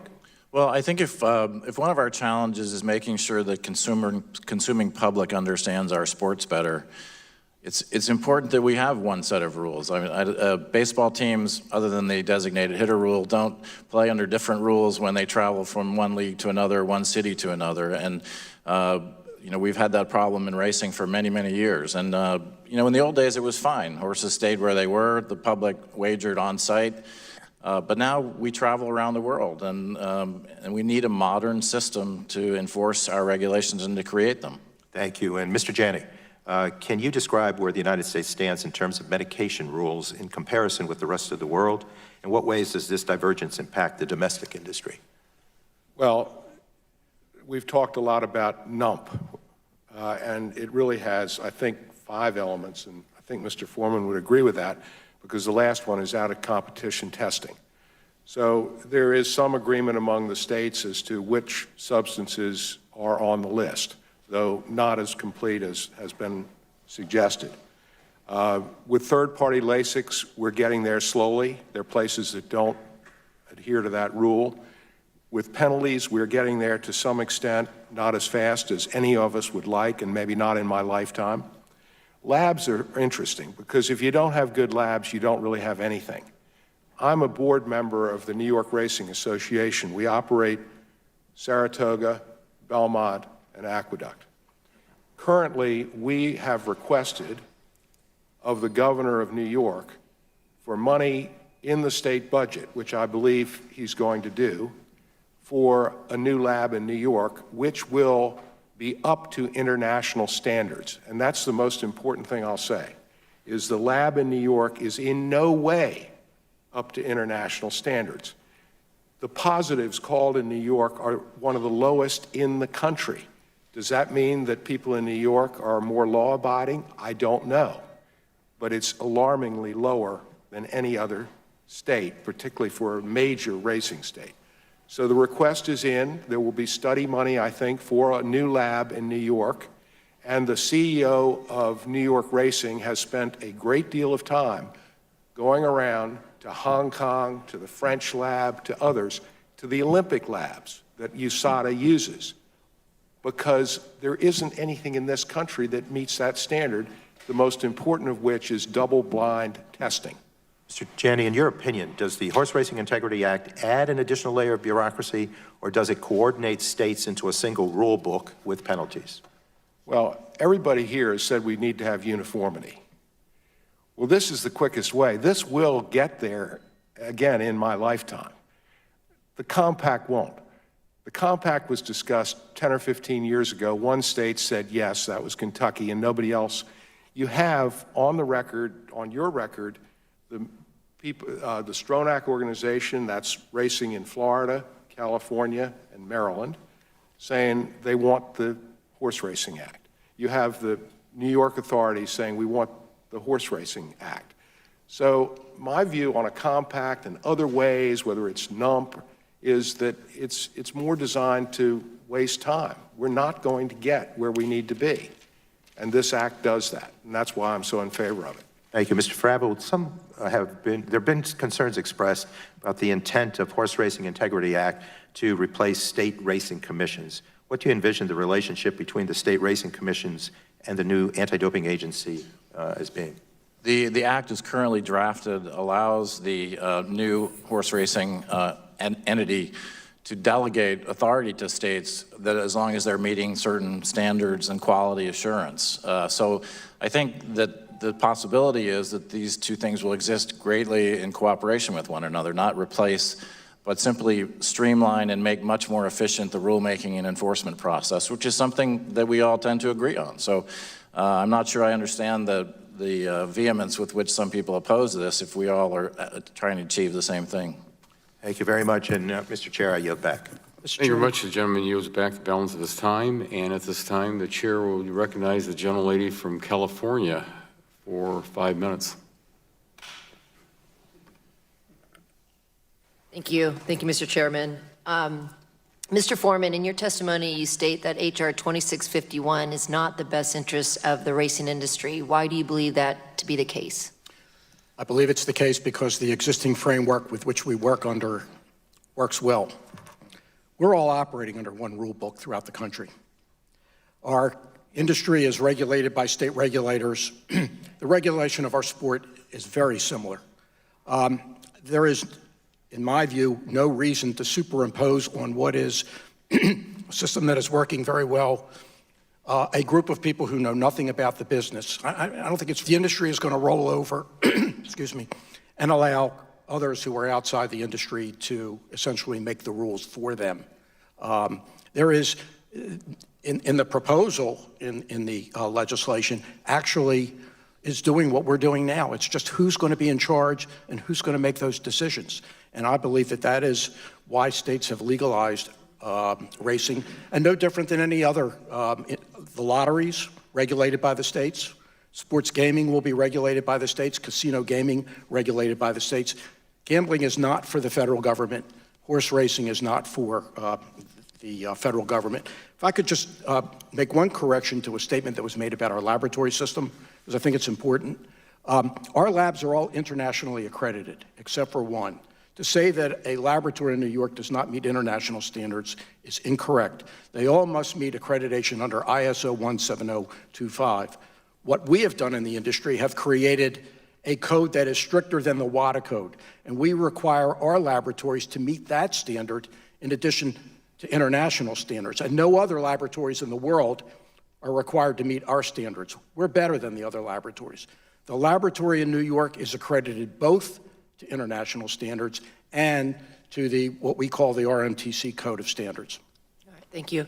Mr. Fravel, is Lasix used at the Breeders' Cup? We tried to eliminate the use of Lasix for the Breeders' Cup Championships, and because of the provisions of the Interstate Horse Racing Act, we were prevented from doing so. We would certainly prefer to run our races under international rules that ban the use of Lasix. And I think if you were watching your television on NBC this week, you'd see thousands of horses running at the Royal Ascot meeting, or hundreds of horses at the Royal Ascot meeting without Lasix under no duress whatsoever. In your capacity as the CEO of the Breeders' Cup, have you ever proposed a ban on Lasix? Yes, we tried to implement that, and we did have 2-year-olds racing without Lasix in 1 year, but we were forced to back away from that. So how was that received by the industry? Many of our members were quite concerned that we were not able to enforce our rules, and many members of the training committee were happy that we were not able to enforce those rules. Okay, thank you. Mr. HAMELBACK, I have several questions for you on the use of Lasix. Is the use of Lasix currently mandated? Yes, the use of Lasix is not mandated for any athlete. Is the use of Lasix uniform at races, meaning are all horses that race administered the medication? Are all horses that race administered the medication? I believe the answer is all horses are not administered Lasix. If it is administered Lasix, it is publicly posted into the program. But if a choice of an owner and their professional with a veterinary acknowledgement does not choose to utilize Lasix on their horse, they do not do so. Okay. How is the veterinarian involved in the process? In my opinion, the decision to place your horse on the Lasix list, as we would call it, in order to make the decision to utilize that therapeutic medication, it is a joint decision made by the owner, the veterinarian, and ultimately the trainer, or as some may say, the coach. What would happen and should happen, it should be directed under the veterinary care, making sure that the health and welfare of the individual is most taken care of. Okay, so if every horse is being administered Lasix, does any horse gain a competitive advantage? Not in my opinion. Again, it is very well said that Lasix can help in EIPH systems. So by that, if it prevents EIPH from occurring, then most certainly it's going to allow the horse to perform at its natural talent. If bleeding does occur beneath the alveoli of the lungs, then yes, that would inhibit So in my opinion, it would inhibit the horse from actually gaining his advantage of just natural talent. Okay, thank you. I'm out of time. Thank you. Thank you very much. The gentlelady's time has expired. The chair now recognizes the gentlelady from Illinois, the ranking member of the subcommittee, for 5 minutes. Thank you, Mr. Chairman. Mr. Janney, do you believe that we'd see fewer catastrophic injuries, horse deaths, injuries to jockeys, if we banned the administration of drugs during the 24-hour period before the race day? Well, I think it would improve the situation. Our industry has a very difficult perception problem, particularly with Lasix. Now, Lasix, in my view, probably doesn't prevent people from figuring out if there are other drugs that shouldn't be there. So that's not the issue. The issue is sticking a needle in a horse's neck 4 hours before the race. They lose plus more than 20 pounds in a sport which basically says weight's important. Chris McCarron rode at what did you ride at? Probably 112, 113 pounds, and with weights, it was very, it was a very slight tolerance. So the horse loses weight. The other thing is, is we have a terrible problem with, if you look at any betting show, and if I don't run horses on Lasix if they're 2-year-olds. I do when they become 3 because I feel like I have to compete. I'd prefer not to. But I will guarantee you that when one of my horses steps on the track, that whoever is doing the analysis for the betting public will say, you ought to bet on the Janney horse because that horse is getting Lasix for the first time. And I'll follow that up by saying the Pegasus Cup last year, Frank Stronach, who doesn't believe in Lasix, that was a $15 million race. Bob Baffert had a horse in there called West Coast that was our champion 3-year-old last year. He was going to Dubai after that and run without Lasix. But he was offered a 5-pound weight allowance. So in other words, he would carry 5 pounds less if he didn't administer Lasix before the Pegasus. And Bob Baffert chose to administer Lasix. So I think at least Bob Baffert is saying it's a performance-enhancing drug. So that would be my answer. Okay. Ms. Block, I understand that most racing countries, as you've mentioned, I didn't know that the Humane Society actually did exist in the UK and Australia, but also Japan bans certain drugs on race day, but the United States permits the use of race day drugs. So what effect does that have on the health of horses that race in the United States compared to their counterparts that race in other countries where race day drugs are banned? Thank you. Yes, Humane Society International, which is the global affiliate of HSUS, we're actually in 14 countries and work in, incorporated in 14 countries and work in about 20 others. So the health of these animals in these other countries where they're racing traditions, they're doing just fine. There is not any indication that they are ailing or suffering because they're not using race day medications. And so it is a standard by which think that the U.S. should also be able to meet. And as it's been mentioned, these horses do travel internationally. When they're over there in the other countries, they're racing just fine. So in an effort to bring the U.S. up to this global standard, I think it's necessary to pass this legislation. Thank you. Is it Fravel or Fravel? I'm sorry. My wife likes Fravel because she thinks it sounds more sophisticated, but my dad used Fravel. So. Okay, Fravel.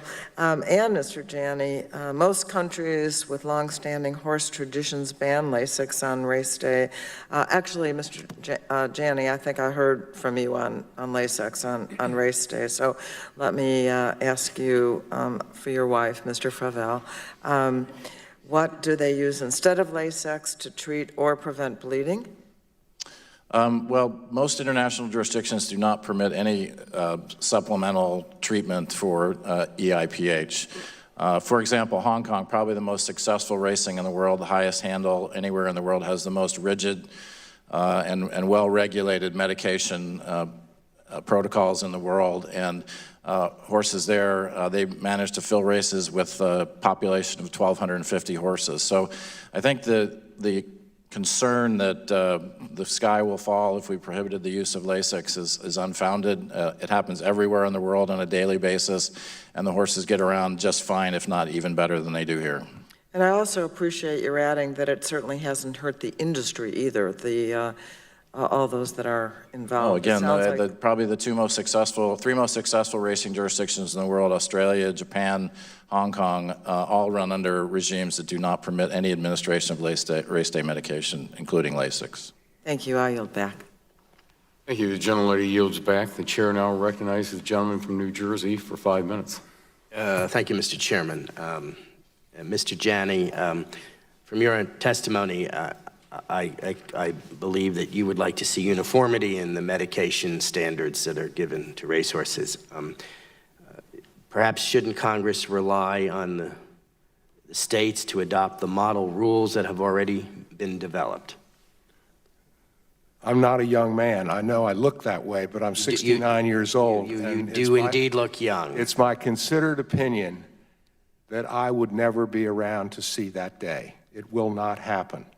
And I wish it. I've worked for the last 20 years being in rooms with other people to try to figure all this out. And the status quo for a lot of people is exactly what they want. And what I'm here to do is try to provide the things that are going to be necessary for this industry so that my children can enjoy it. Now, just before I close, I think Mr. Foreman got it backwards on the labs. He said that all but one lab is IFHA accredited. That's not right. There is only one lab in the United States that is, so it's the exact reverse of what he said. And that's the lab at Davis in California. I will get to you, Mr. Foreman.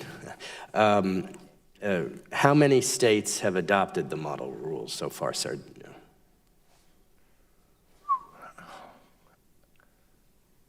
Nobody has adopted all of the rules. The rules are there are 5 elements to NUMP. When I was in school, I didn't get a lot of credit for just answering one question. So what you've heard this morning is that people have somewhat agreed on what the list should include of prohibited substances. But then it falls off very rapidly.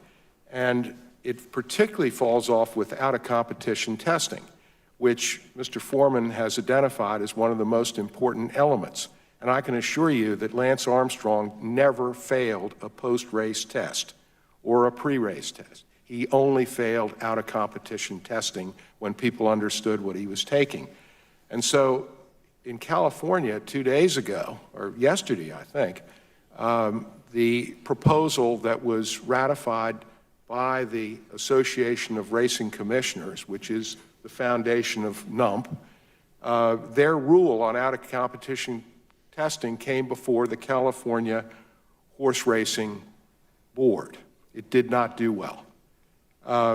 Their equine medical director, Rick Arthur, said a number of things. I'll quote some of them. Thank you, Mr. Janney. I do think it's, in fairness, we ought to have Mr. Foreman be able to respond. Thank you, Congressman. We've heard something today that we actually are somewhat new to us, and that's IFHA laboratory accreditation. That is something that the international labs have been working to accomplish for some time because we have been so successful in this country with the creation of our RMTC Code of Standards. There are no international code of standards, and the international laboratories have been trying to organize a program very similar to what we do in the United States. So I stand by my statement that all but one of our laboratories is accredited to ISO 17025, which is the international laboratory standard. With respect to the, what is referred to as the NUMP program that no one has adopted, this program started in the Mid-Atlantic. The Mid-Atlantic is the largest concentration of racing on a daily basis in the United States, and New Jersey is a participant. Indeed, yes. This program started in the Mid-Atlantic. All of the states in the Mid-Atlantic have adopted all 5 prongs of the Uniform Medication Program, and they're in effect. And the program is now sweeping through the country, and you can see from our maps how it's being adopted throughout the country. Thank you. Mr. Martin, you wish to comment, I believe? Thank you, Congressman. You know, we hear a lot about uniformity. You know, a lot has been said about a patchwork of 38 different states, each with their own rule book. Well, each state does have its own rule book. But those rule books are substantially similar, and they're based upon the model rules. The state of New Jersey, the New Jersey Racing Commission, with regards to medication policy, has adopted the model rules by reference. The constituencies that are most concerned about any minor inconsistencies from state to state are the Horsemen. And the Horsemen are universally opposed to a radical restructuring of the current system. If the Congress is interested in having one set of standards, perhaps the easiest thing to do, and I can't speak for everybody else at this table, would be to adopt the ARCI model rules by reference, because there's been years and years and years of well thought out research and interaction between our veterinary community that's gone into the creation of those rules. Thank you. My time has expired. Thank you, Mr. Chairman. Thank you very much. The gentleman's time has expired. The chair now recognizes the gentleman from California for 5 minutes. Thank you very much. Thank you very much, Chairman Latta, for having this hearing, and also Ranking Member Schakowsky. Can Ms. Block, do you have, what kind of understanding do you have about what Lasix does to a horse's lungs? Is there any relevance or connection between Lasix and the lungs of a horse? I do have some basic understanding, but as I said, I'm not well versed in this area, so I would defer to my colleague on this. Anybody want to state for the record what the connection is between a horse's lungs and Lasix, the use of Lasix? Yes, Mr. Janney. There's certainly a percentage of horses that do bleed to the extent that it harms their performance. Excuse me, thank you for pointing that out. Bleed to the extent that it harms their performance. Yeah, there are small capillaries in their lungs, and as the air rushes in and out, there may be some degree of bleeding. Okay. We never knew about that until the flexible stethoscope was invented. So we know now. We do know now. Now, when a horse is administered Lasix, is it 1% chance that their lungs are going to bleed, at least to a small degree, a 2%, a 10%, a 90% chance? What's the chances that bleeding of the lungs will occur when a horse has been administered Lasix? And understand, I'm talking about a horse that's going to be running, not a horse that's sitting in the stall. There are plenty of horses that are administered Lasix and they do bleed. The question is whether they bleed to the extent that it inhibits their performance. There's a scale of 1 to 5, and I think the thought is that if a horse bleeds on a 1 or 2 scale, it probably doesn't make too much difference. Thank you. Mr. Chairman, are there any veterinarians on the panel? Nobody on the panel is a veterinarian? That's unfortunate, because I think we missed an opportunity. We're talking about a drug, we're talking about horses, we're talking, for example, if a jockey is practicing or is going on the track on race day, and that jockey doesn't feel good, that jockey can say, hey, I don't feel good, and maybe they can get things in order by the time the race happens or during practice, or get that person some help to make sure they're okay. But the horses, their only way of communicating that their lungs are bleeding is, it appears to me, when you see the blood coming out of their nose when you're in real practice of Lasix administered to horses. Have any horses donated their lungs to science? May I address? Well, the reason why I asked that question is because I used to love to play football when I was a kid, just way too much, with or without a helmet. And look what happened to me. I'm a member of Congress. And what does it take to run for office in this country these days? I would venture to say I was affected to a certain degree, but then I have the ability to make choices. I have the ability to raise my hand and say, hey, I need help, or something's wrong, or what have you.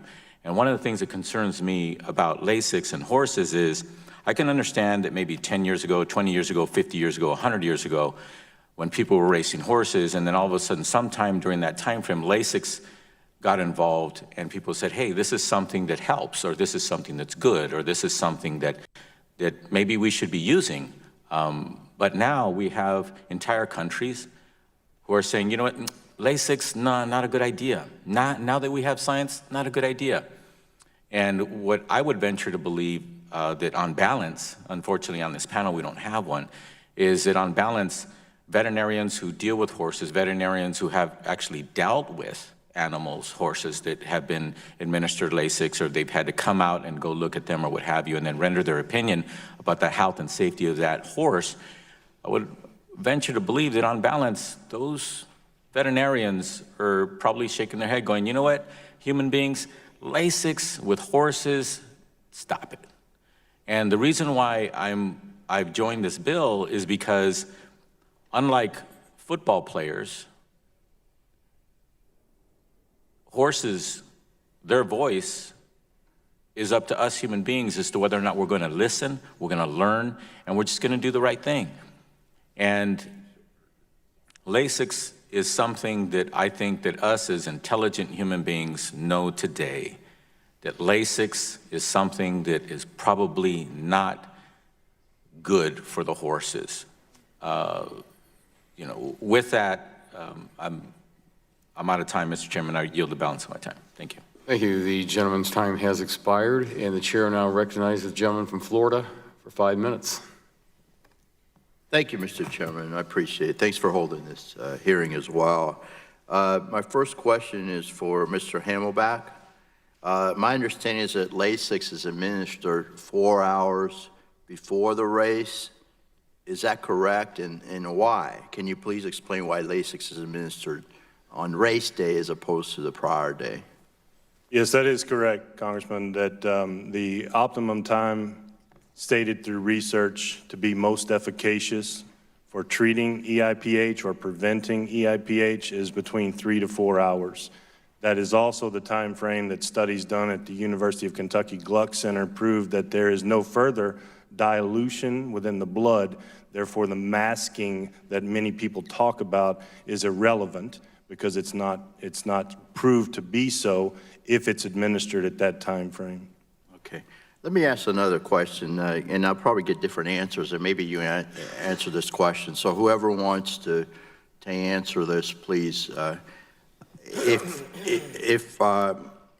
Will a bettor be more inclined to bet on a horse, because I've been away from it for a long time, if that bettor knows that this horse is given Lasix, and you know, I need to know that, but also, well, anyway, can you answer that question? I would like to What's your opinion? I would like to address just one thing going forward. Please. I want to make sure that, for the record, the veterinary groups, unfortunately, they were not selected here.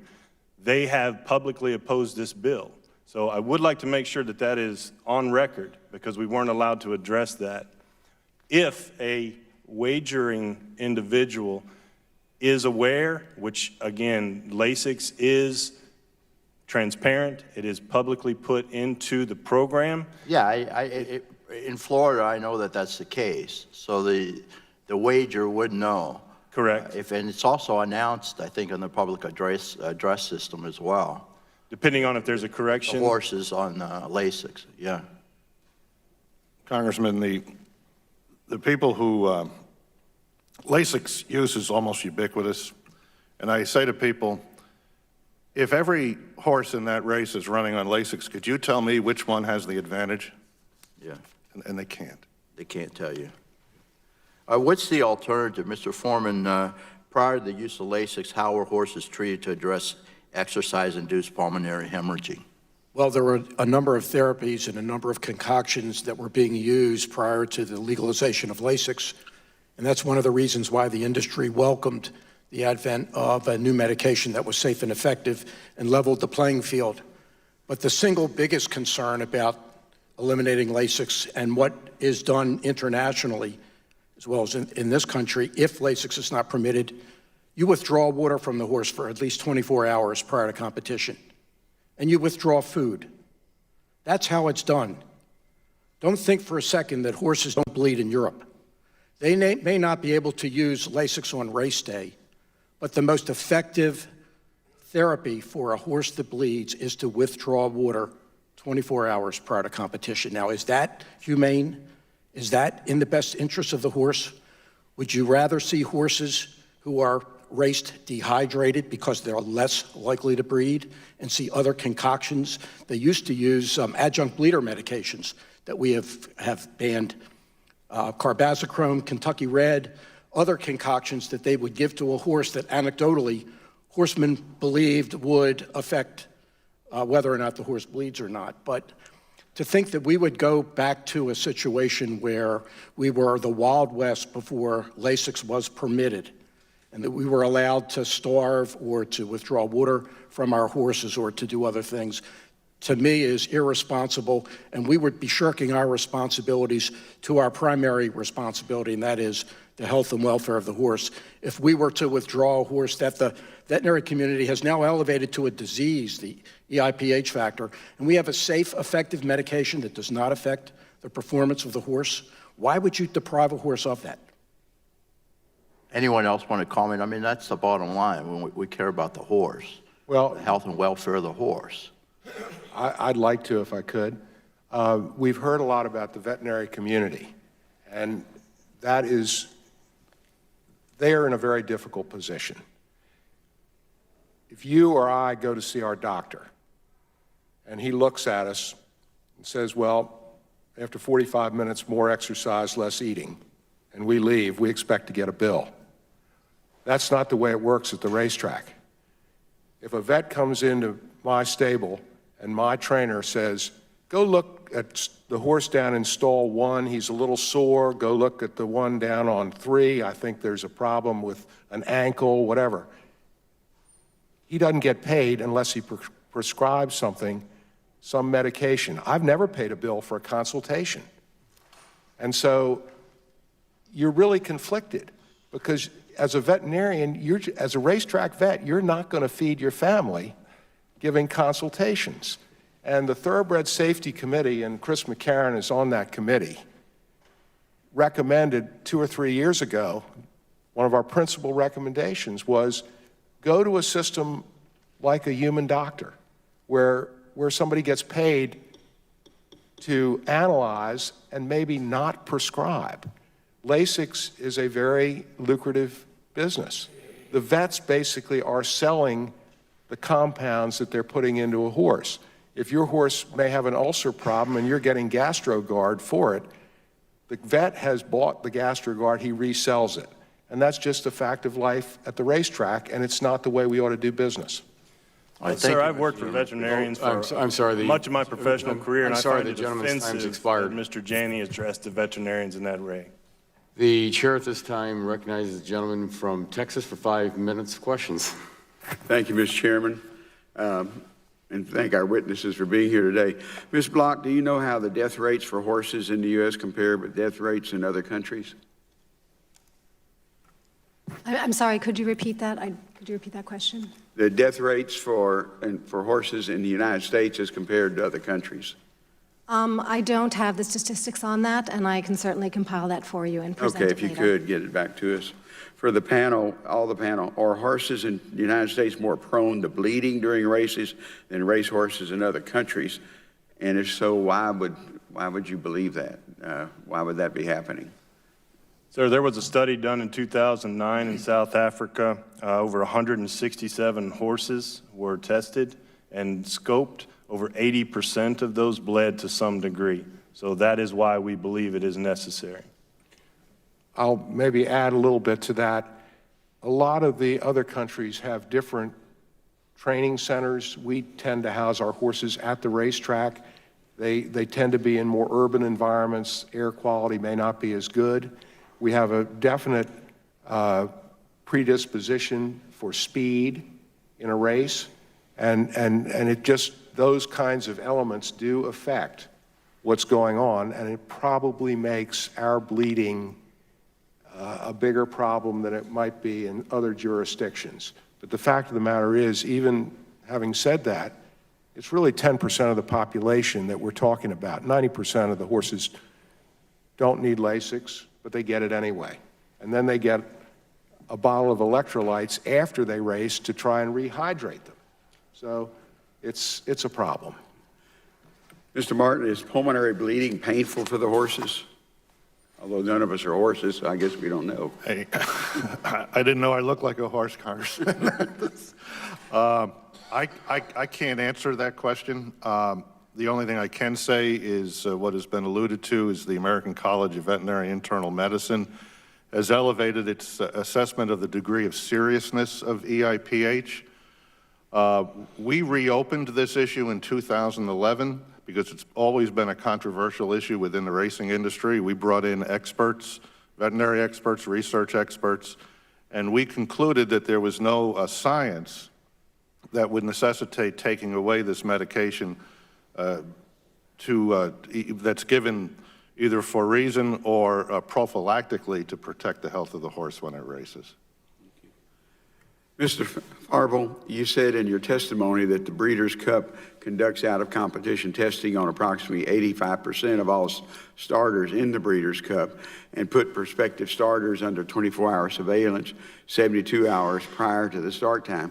Are such stringent measures common, or is the Breeders' Cup more unique than in this respect? I would say, other than Hong Kong and Japan, that the regimen that we have established for the Breeders' Cup is the most strict in the world, certainly the most strict in the United States. As I said in my written testimony, the processes that are implemented in large event days like the Triple Crown races, the Breeders' Cup, I think security testing, out-of-competition testing is all very advanced. It's the day-to-day racing where I think the public lacks the confidence that those same kind of safeguards are in place and the same level of expertise in the testing and enforcement is a bit missing.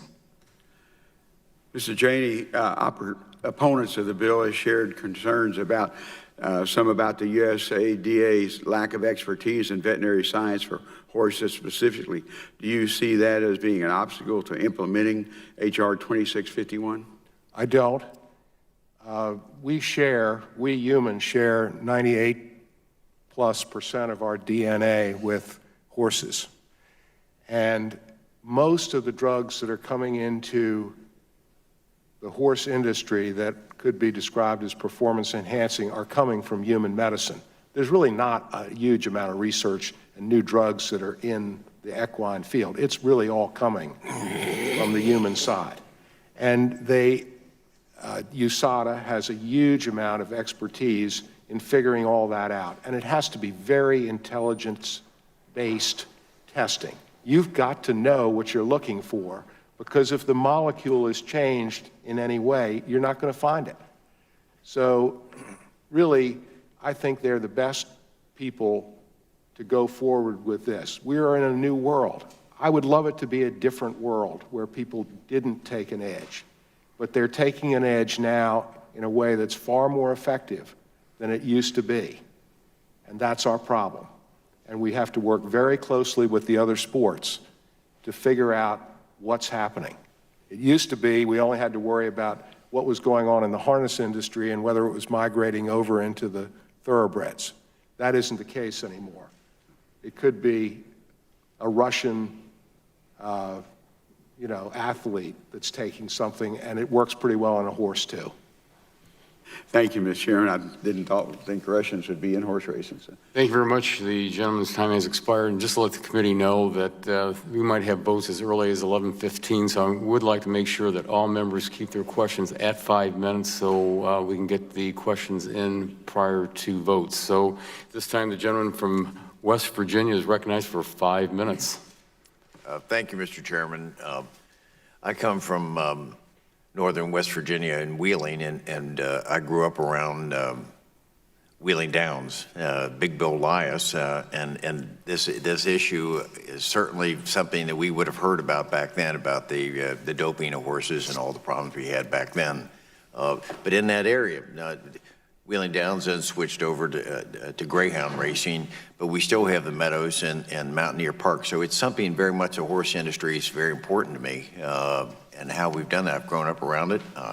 So I got to say that in the few years, 8 years I've been here, when people come before the panel, there's sometimes a little bit of confusion of whether or not they're with us or against us on any particular bill.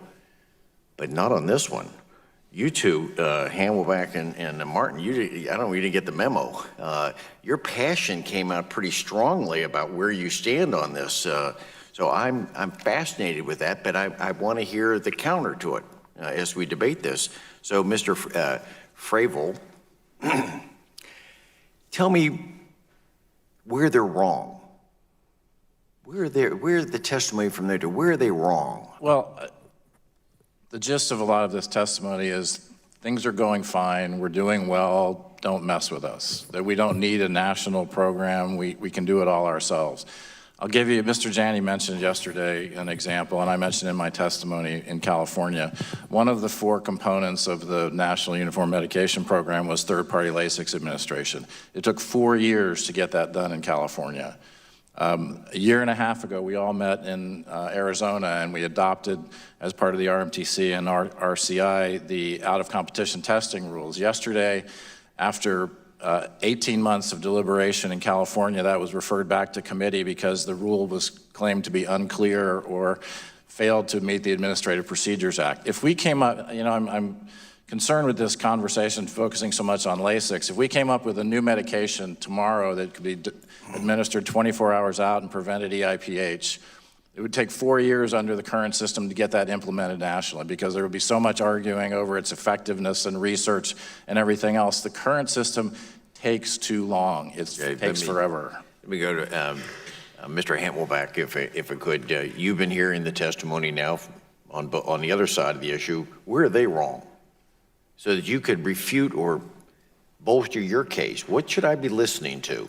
Because the concern I have a little bit is the fact that internationally they can use LASIX up until the day of the race and they can't on the day of the race. So I need to be educated a little bit more about that position, and also in debating what you're hearing their testimony. Where are they wrong? First off, as a son of a Marine and United States American, I'm not sure that I really worry about what they do internationally. What we do in the United States is the #1 industry in the world, period.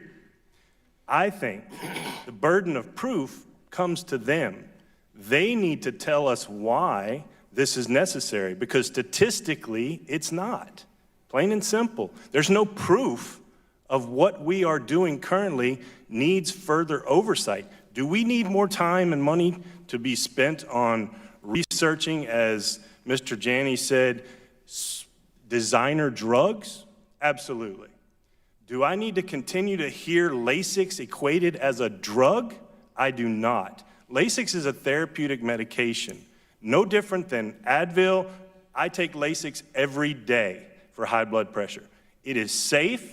It's effective for a problem that was elevated to a disease, and I need to make sure, as the only one that raised horses up here, it is the health and welfare of the horse that we take care of first. So yes, I would say that my members would be the first to stand and say if there was a medication proven that would be as effective or preventing EIPH, and you could administer it 36 hours out, that's what's best for the horse. That's what our mission statement says. That's what we're going to do. Thank you. I yield back my time. Thank you. The gentleman yields back. The chair now recognizes the gentleman from Indiana for 5 minutes. Thank you, Mr. Chairman. Fascinating subject, passionate on both sides. I was a doctor before I was in Congress, so I'm not a veterinarian, but I was a people doctor. And so I'm fascinated with how this is focused on LASIX. I mean, as a heart surgeon, I gave people LASIX all the time. And so when you get down to the facts, here's what we need to know, I think, when you want to determine whether a medication is effective or not. First of all, what's the incidence of the disease you're trying to treat? Whether or not the medication you're giving treats it, in what percentage of patients it is effective to treat the problem that you're proposing you're treating.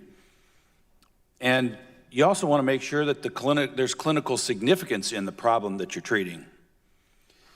And I'm not convinced of any of those things as it relates to LASIX in horse racing, other than the fact that horses lose a bunch of weight, which gives a racing advantage, clearly. So I guess I would ask, start with Mr. Frubble here. I mean, what's the information that says, number one, the incidence of this problem is significant enough? You said, Mr. Janney, 90% of horses, no problem, so you're down to 10% roughly. What's the incidence of the disease? Is the medication being used to treat that disease? What's the effectiveness of it? And is there clinical significance in treating the disease enough to actually treat it? Let me try to give you my layman's understanding of those questions. One, all horses bleed to some degree under intense levels of exercise.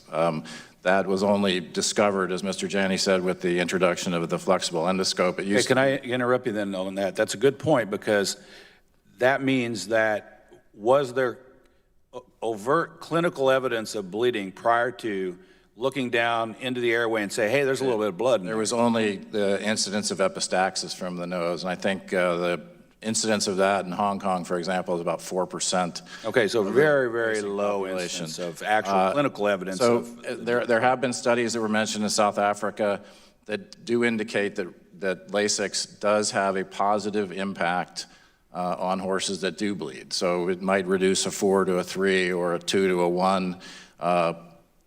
The other answer to some of those questions, physiologically, we don't know the impact on individual horses. So people say, well, it's not performing enhancing. My wife, when she has one glass of wine, is a lot different than I am when I have one glass of wine. So we don't know actually in individual equines how that medication affects their individual performance. Their trainers may have a better idea than I would or the wagering public would, but we don't know the answer to that. The final part of that question is I believe there has been some research that indicates that although there is some pathological change in the lungs as a result of bleeding over time, we don't have any indication that that has reduced the life expectancy of horses, their useful life as a racehorse, nor is there any clinical indication that there is disease that follows that pathology. So, okay. Mr. Janney, you want to, and then I'll have one of the other people that opposes the bill give their comments. Quickly, do you have anything to add? Well, I think that one of the things that you have to worry about is the perception on the industry and being out of step with the rest of the world. I disagree a bit with my colleague over here on the left. We sell our horses in international markets. There's a reason that Keeneland has written a letter supporting this bill. I think that reason is that every other national association talks about why U.S. horses are inferior. Whether that's true or not, okay, I'm not saying. The second thing is that Mr. Gagliano, who's the president of the Jockey Club, is always going to international forums. And at those forums, always, the other international bodies say, why should we accredit your races in the United States when you run on race day medications? I'm gonna interrupt you there because I only got a few seconds left. Thank you. Anyone else? Mr. Martin, quickly, any comments? I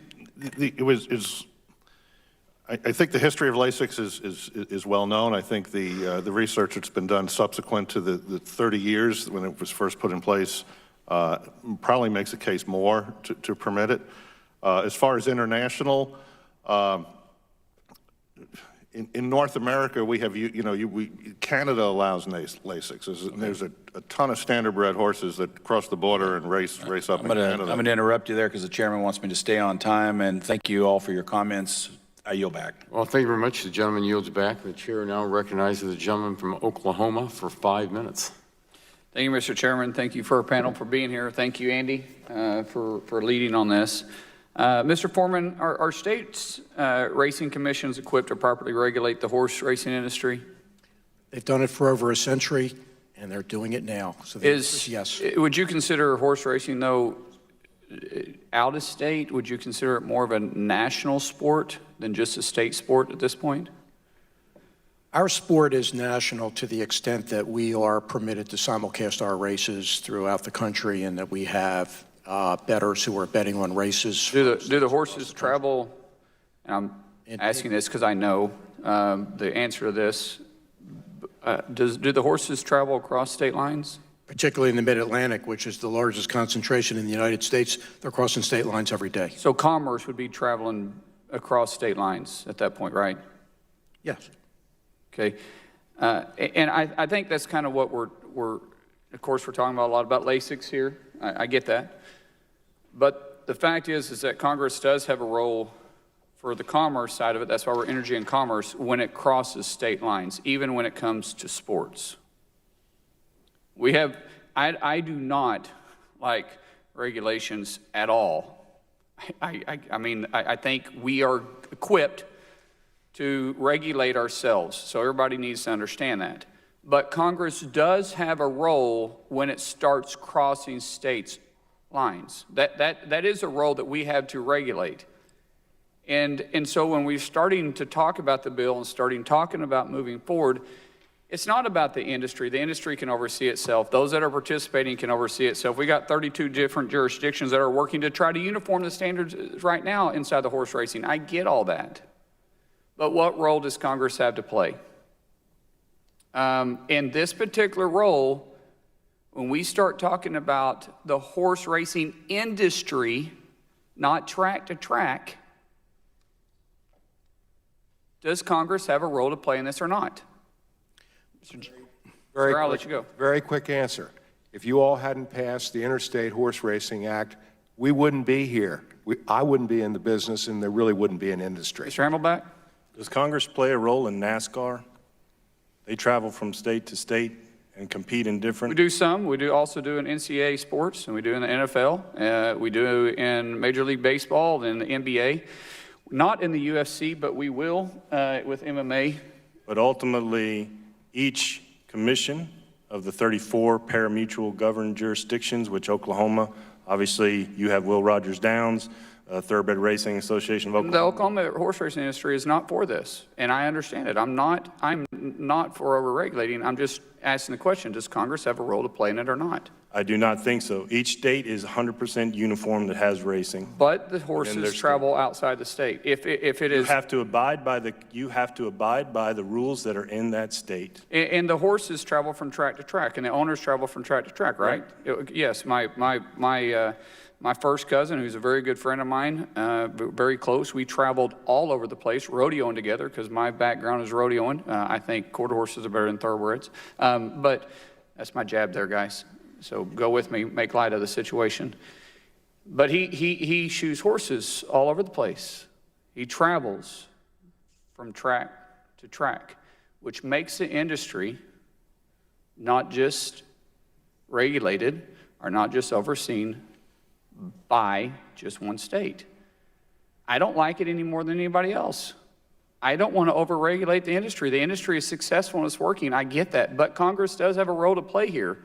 As much as I don't like it, that is the end of, I mean, really, that's the end or the beginning of our conversation. When it crosses a state line, that's where our role plays. That's why we have interstate commerce and interstate commerce. That's why they're two different things.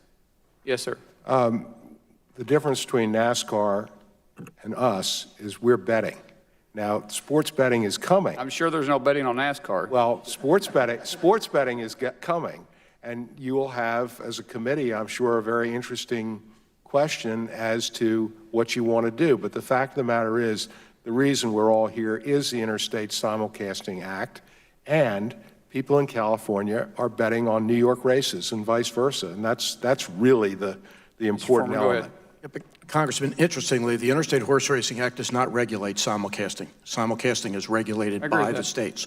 All that the Interstate Horse Racing Act does is prevent simulcasting to states that have not legalized gambling and lets the industry regulate, but permits it in states that allow it. I feel we're a long ways from getting this fixed, but this is a conversation that needs to be had, and I appreciate Congressman Barr from bringing this up, because as we do need to look forward, we do need to understand what role we have or haven't to play in this.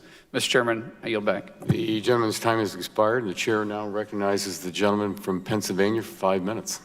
Thank you, Mr. HAMELBACK. In your testimony, you state that the U.S. Anti-Doping Agency lacks equine knowledge. How do you think that will affect or impede their ability to be effective? Certainly, we feel like it's well known and publicized that the United States Anti-Doping Agency has experience in human testing, professional human sports. It is our belief that while they do have that expertise in humans, crossing over to the equine world is not only different, it's logistically different. Nothing in this piece of legislation actually puts them doing anything different than we already have in place now. Share briefly the logistical differences. Beg your pardon? Share briefly the logistical differences that you're referencing. Well, for one, I would say the quality or the quantity number of tests. One thing that we have continued to not be exposed to is the economic impact that this is going to have on our industry. To me, I see that as a very logistically difficult hurdle to get over. At this point, nothing has been done as far as an economic study to show us what this is going to cost with a new, some could say 2 new regulatory bureaucratic layers added onto us already. Thank you, Mr. Fravel. I invite you to respond to anything that might have been said, as well as explain to the committee more about the potential abuse of designer drugs in horse racing. Mr. Fravel. That question for me? Well, you know, I think all of us read in popular publications how designer drugs are introduced on a daily basis. And, you know, the term designer drugs is probably overstated. There's constant research in human medicine directed at developing new medications, and somehow or another those things find their way into horse racing or athletics or areas they weren't intended at all. So, you know, the concern here is that we don't have a concerted national effort to identify threats as they occur, whether those be genomic alterations or designer drugs or other kinds of practices that none of us are aware of. It's hard for those of us who are honestly, to come up with devious things that other people come up with, but we need to find a national organization to identify those threats and deal with them.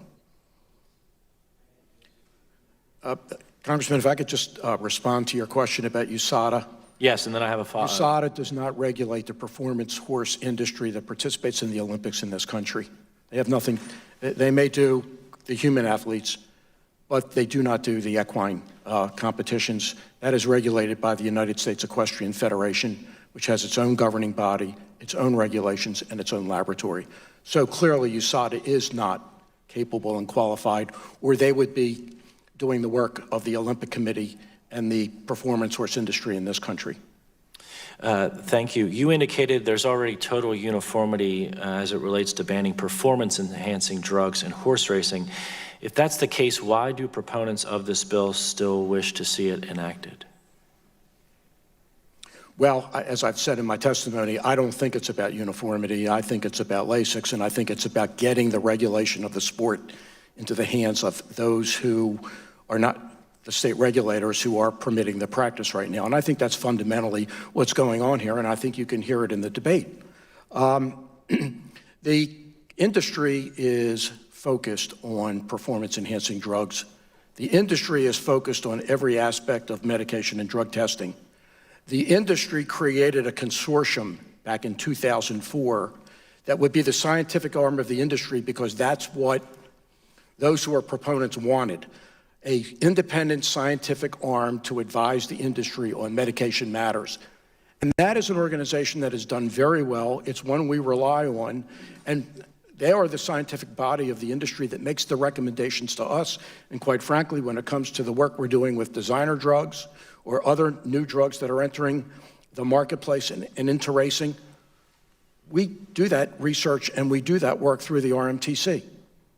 Thank you. Any quick follow-up from anyone on those points? Go ahead, Mr. Martin. You know, the issue of designer drugs has come up, and the lack of some kind of organization.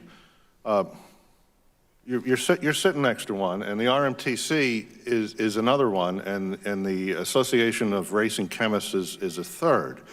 And when we get information about the use of a particular substance, it goes into that network in various ways. And I know the New York lab has come under some criticism here, but I used to be the racing and wagering executive director in New York. And the first time I met Dr. Malin, that's when I started to appreciate he would spend all his free time on the internet cruising the blogs of other sports to see what they were using and then trying to develop ways to detect that. And that has not changed in all of those years. Matter of fact, it was the New York lab that recently discovered the use of a designer drug that nobody else had the ability to test for, and then that was circulated out through the network of labs. We may not be real good at touting our own horn, but there is a system in place. It may not be perfect, but there is a system in place, and we work every day to strengthen it and try to make it better. Thank you. I encourage you to supplement your testimony with any additional written response. I yield back the balance of my time. Thank you. The gentleman's time has expired, and the chair will recognize himself at this time. Mr. Foreman, are there any concerns with having the Federal Trade Commission oversee this type of a program? I'm not aware of a similar program overseen by the agency, and I'd appreciate your thoughts on that. I'm not aware of any other programs similar either, particularly in our industry. I think it's interesting that the involvement of the Federal Trade Commission obviously invokes consumer protection. And I envision, and I said it in my statement, and I wasn't engaging in a hyperbole, that if there is a move to eliminate LASIX in this country, in racing in the United States, it's going to force owners out of the business. It's going to force at horse sales that go on in many states throughout the country, auctions and sales, a disclaimer that's going to have to be put on horses that are sold, that they are potential bleeders, that they may suffer this incidence of EIPH, that they will not be able to treat that horse for racing, and that horse may not be able to race. Now, can you envision buying an automobile or a product where you're told at the time of sale that this product may have a problem, it's likely to have a problem, you're not going to be able to fix it in a way that you can use it? Are you going to buy that product? And that's why you don't see the breeders' organizations throughout the country supporting this bill, because they know it's going to happen. It's going to chill sales. You've got owners who have horses that bleed. If you take this medication away from them, they'll leave the business. Where are those horses going to go? Thousands. This is not Europe. You know, we have thousands of races in this country. We have 32 states conducting racing on a daily or a seasonal basis. We have tens of thousands of people employed in this business, and it's labor intensive. You take these animals off the racetrack, where are they going to go? And that's the welfare crisis that I'm talking about. And I'm sure many of you have heard from constituents who are in this industry and what effect that simple, what you think is a simple change will have on the economics of the horse racing industry. Thank you. In the balance of my time, Mr. Janney, in your testimony, you mentioned the use of a number of drugs in reference to milkshaking. Would you explain what this is and what you've seen with respect to cheaters using this type of method? Well, milkshaking has probably had its heyday, but basically what it was doing was loading up with bicarbonate, which had an effect on slowing the deterioration of strength in the muscles because it slowed down the oxygen leaving the muscles. I'm not a scientist, but that's basically what was going on, and horses were being loaded up with bicarbonate. After quite a long time, the industry addressed it. They did address it on a state-by-state basis. It did take, as I say, a very long time. But fundamentally, we are able to look at levels of oxygen in the blood and come to some determination. Having lived through it in New York, where I was on the New York Racing Board, I can tell you that the limit was set so high that it still allowed a fair amount of milkshaking to go on. The numbers were such that you could go over that, but you could also milkshake and stay under that limit, and that's kind of where we are today. But there's no question that milkshaking can be effective in that horses end up with more stamina, to complete the race. Thank you. I'm going to yield the balance of my time, and I see that we have no other members wishing to ask questions. But first of all, I want to thank our panel for being with us today. It's been a very informational and informative meeting today. But before we conclude, I'd like to ask for the following documents to be submitted for the record by unanimous consent. We have quite a number. A letter from the American Quarter Horse Association, a letter from the American Racing Entertainment, a letter from Chris McCarron, a letter from the Equine Health and Welfare Alliance, a packet of documents from Ellen Foreman, testimony from William Lair of the Jockey Club, a letter from the Stronach Group, a letter from the Ohio State Racing Commission, a letter from Barbara Bank of Stone Street, testimony from Matt Luliano of the Jockey Club documents, and a letter from Dr. Thomas Tobin, testimony from William Thomas of Keeneland Association, a letter from the New Racing Association, a letter from the U.S. Trotting Association, a letter from West Point Thoroughbreds, a letter from the Kentucky Thoroughbred Association, a letter from the North American Association of Racetrack Veterinarians, a letter from the Thoroughbred Owners and Breeders Association, a letter from Sean Schmeely of the Coalition for Horse Racing Integrity, a coalition of documents from the Humane Society of the United States, and a letter and roster from the Water Hay Oats Alliance. And with that, again, I want to thank our witnesses for testifying today, and I mentioned a little earlier that if there are additional questions that would be submitted for the record by our members, that we'd have about a 10-day period for you all to answer those letters. So again, I appreciate you all for being here today and for your testimony, and at this time, the subcommittee will stand adjourned.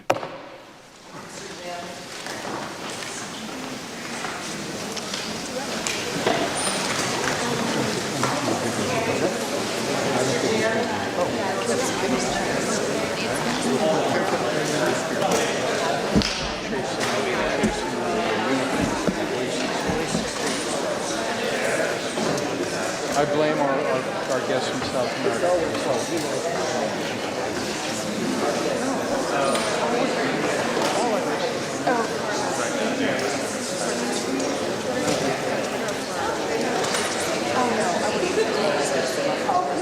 So nice to meet you. Nice to meet you.